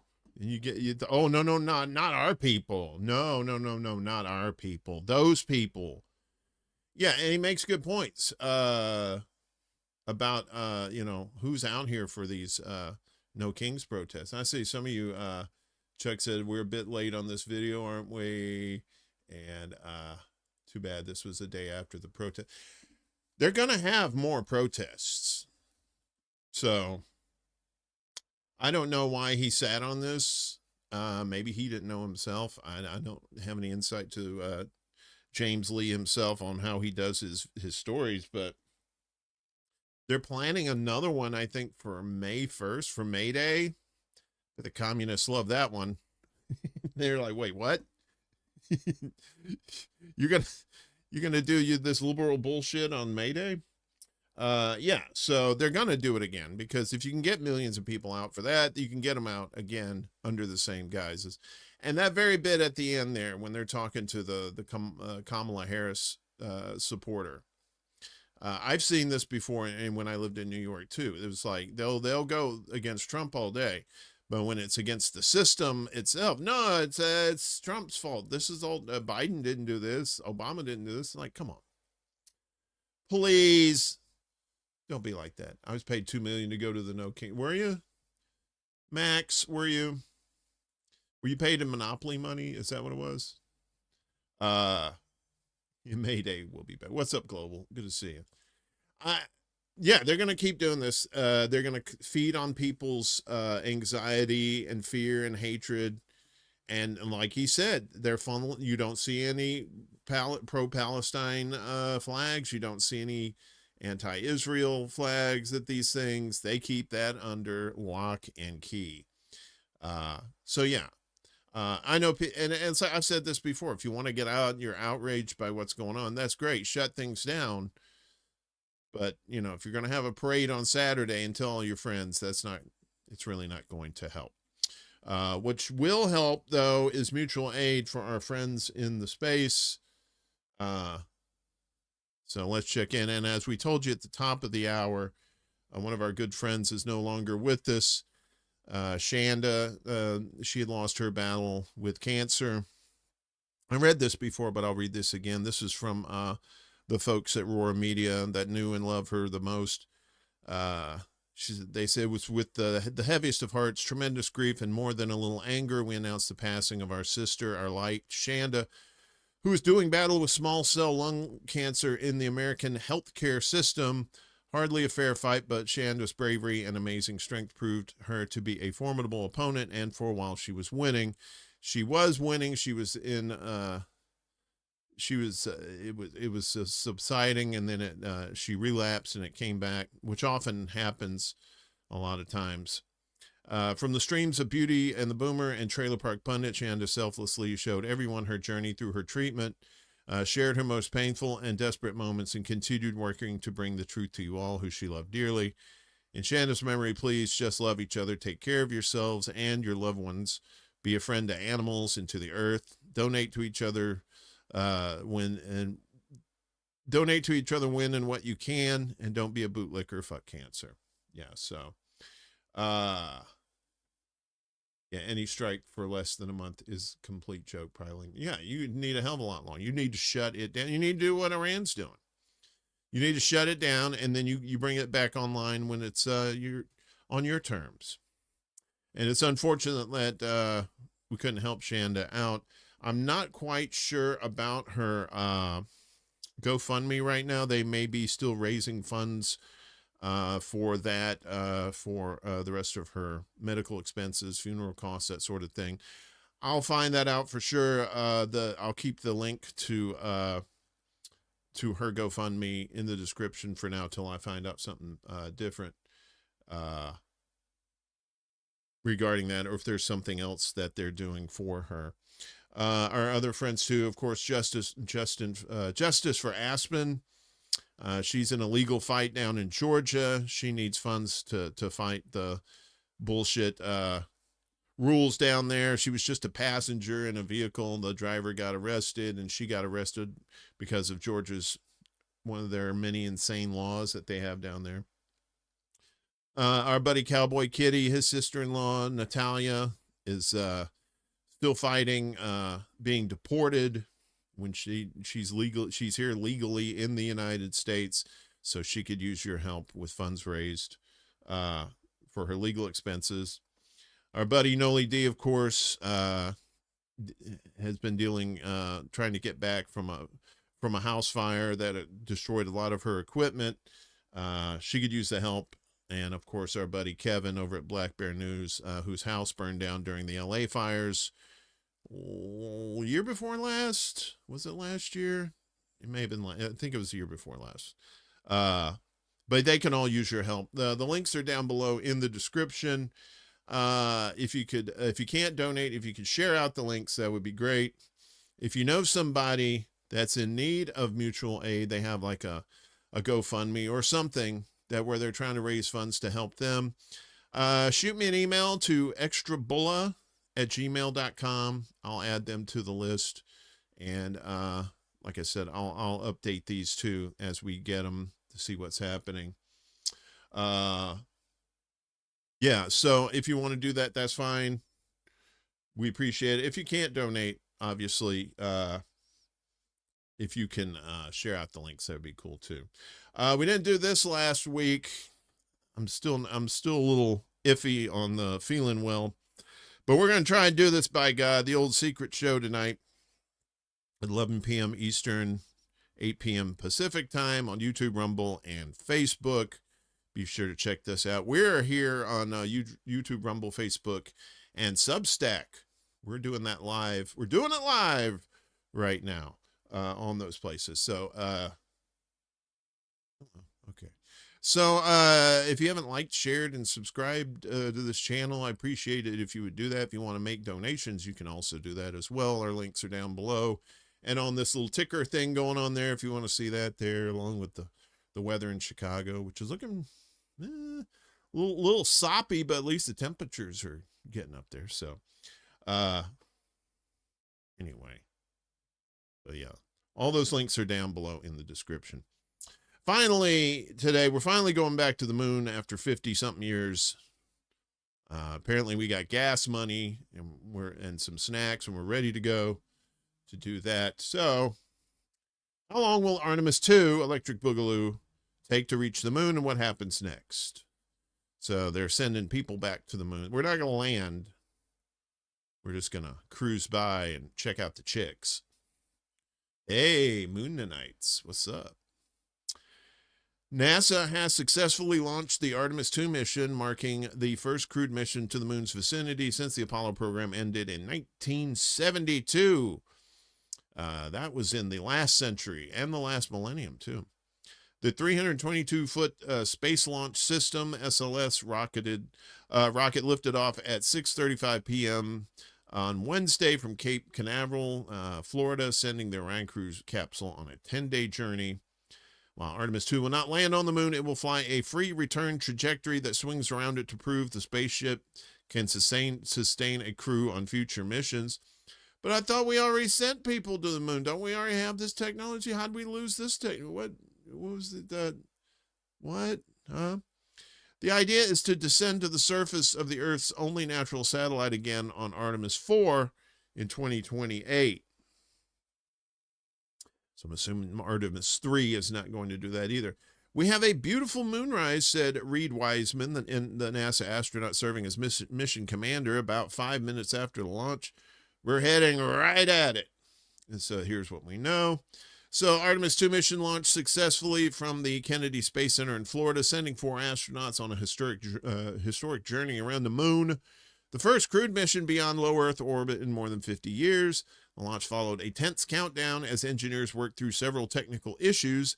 Teams closely monitored the rocket during fueling due to hydrogen leaks that had delayed the mission in the past, but no major leaks were detected on launch day. No major leaks. No, I guess that's good. Maybe. No major.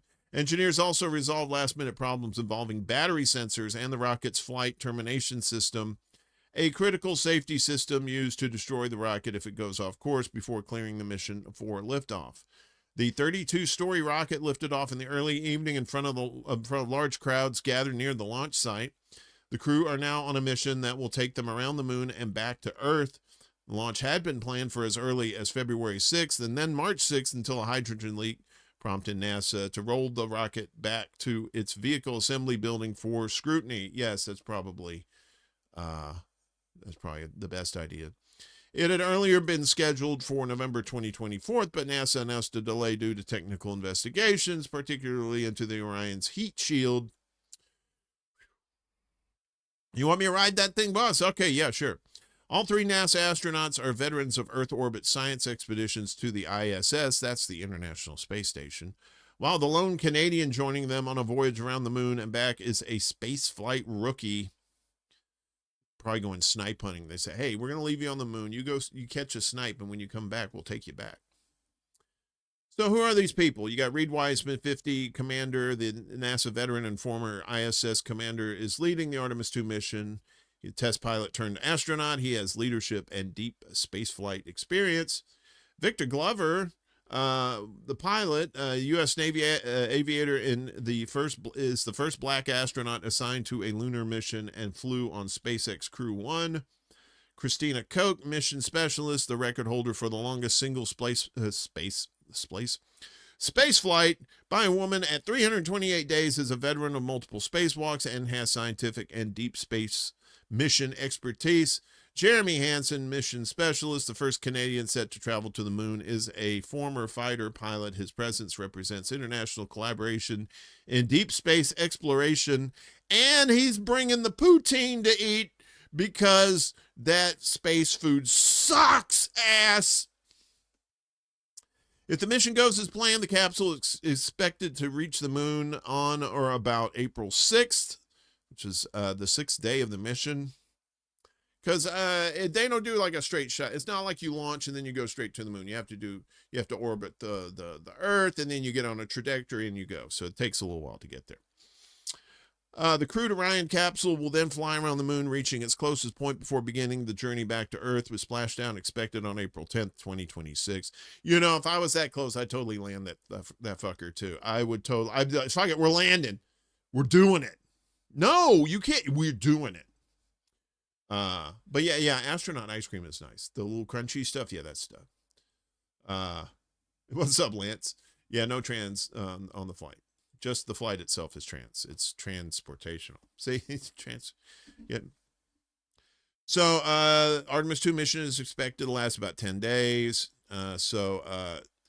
Days 1 and 2 will be in high Earth orbit. The crew will spend their first 1 to 2 days in high Earth orbit, conducting extensive checks on the spacecraft systems. Make sure the bong works. Okay, good. Once those checks are complete, Orion's propulsion system will perform a there is a trans on here. Translunar injection. A translunar injection is a critical maneuver performed by the Orion spacecraft's propulsion system, occurring after the crew completes their initial systems checks in high Earth orbit. This maneuver propels the spacecraft out of Earth orbit and sets it onto a direct trajectory towards the moon. And you got to remember, the moon moves, the Earth moves, everything's moving out there. So you have to do math and stuff to get this thing correct. Days 3 and 4, as they transit to the moon over the next several days, the astronauts will continue monitoring Orion's systems. The spacecraft will then pass behind the moon on a free return trajectory, a strategic path that naturally swings the capsule back towards Earth without requiring any additional propulsion. And then day 5, lunar sphere of influence. Orion enters the moon's gravitational pull, which becomes stronger than Earth's. The astronauts will spend the first several hours of the day testing their space suits, including practicing how quickly they can put them on, pressurizing them, and strapping into their seats. Day 6 are a lunar flyby. This is the day the crew flies by the moon and says, "Hi, everybody."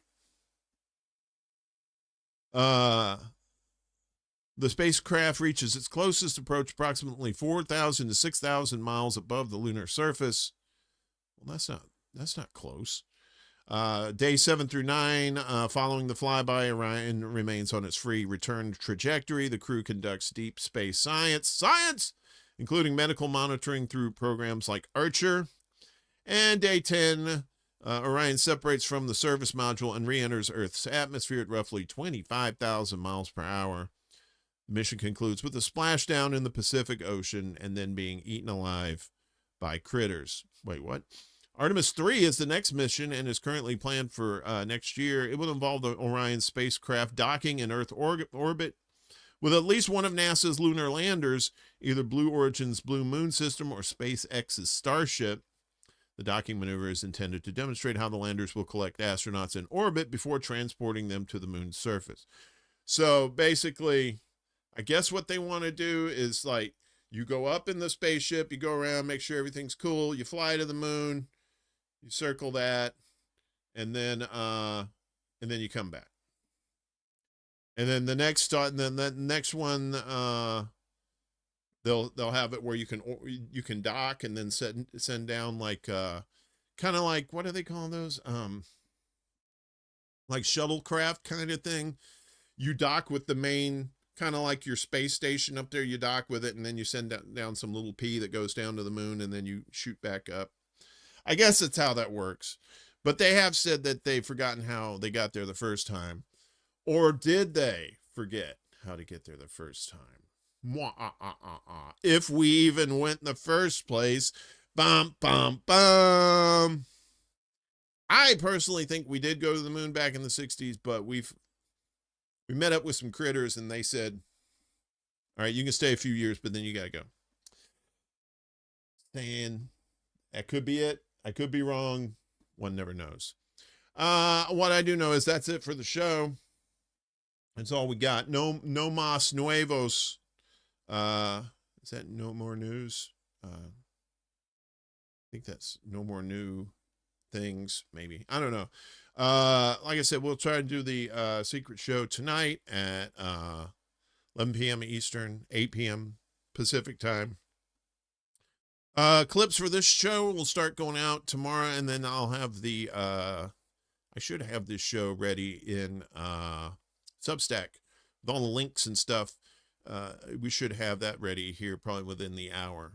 So you'll have access to that, because some of these stories are a little bit long and they're not worth reading the whole thing. If you want to go back and read them, you can totally do that yourself when you have the time. Speaking of time, I appreciate all your time watching this hot mess of a show. We'll be back again next week at 11 a.m. Eastern, 8 a.m. Pacific time on YouTube, Rumble, Facebook, and Substack. I'll also be back Wednesday morning at noon Eastern, 9 a.m. Pacific time for the Undercurrent with my co-host Laine Petersen. We're up to 75 subscribers on there. So if you could subscribe here, you can subscribe there too. I appreciate you.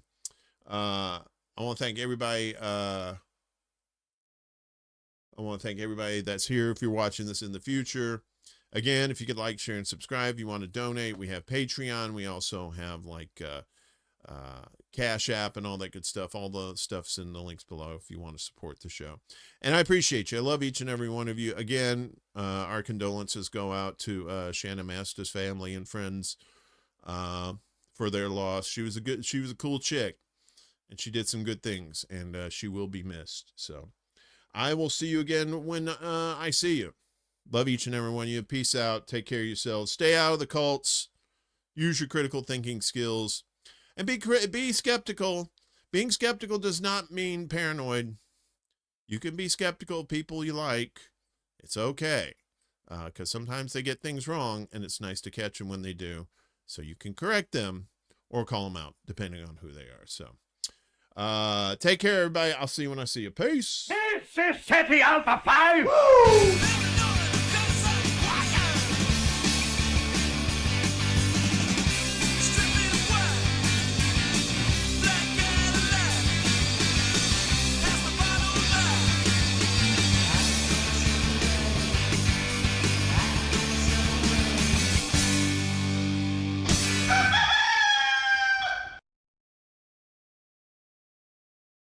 Soon.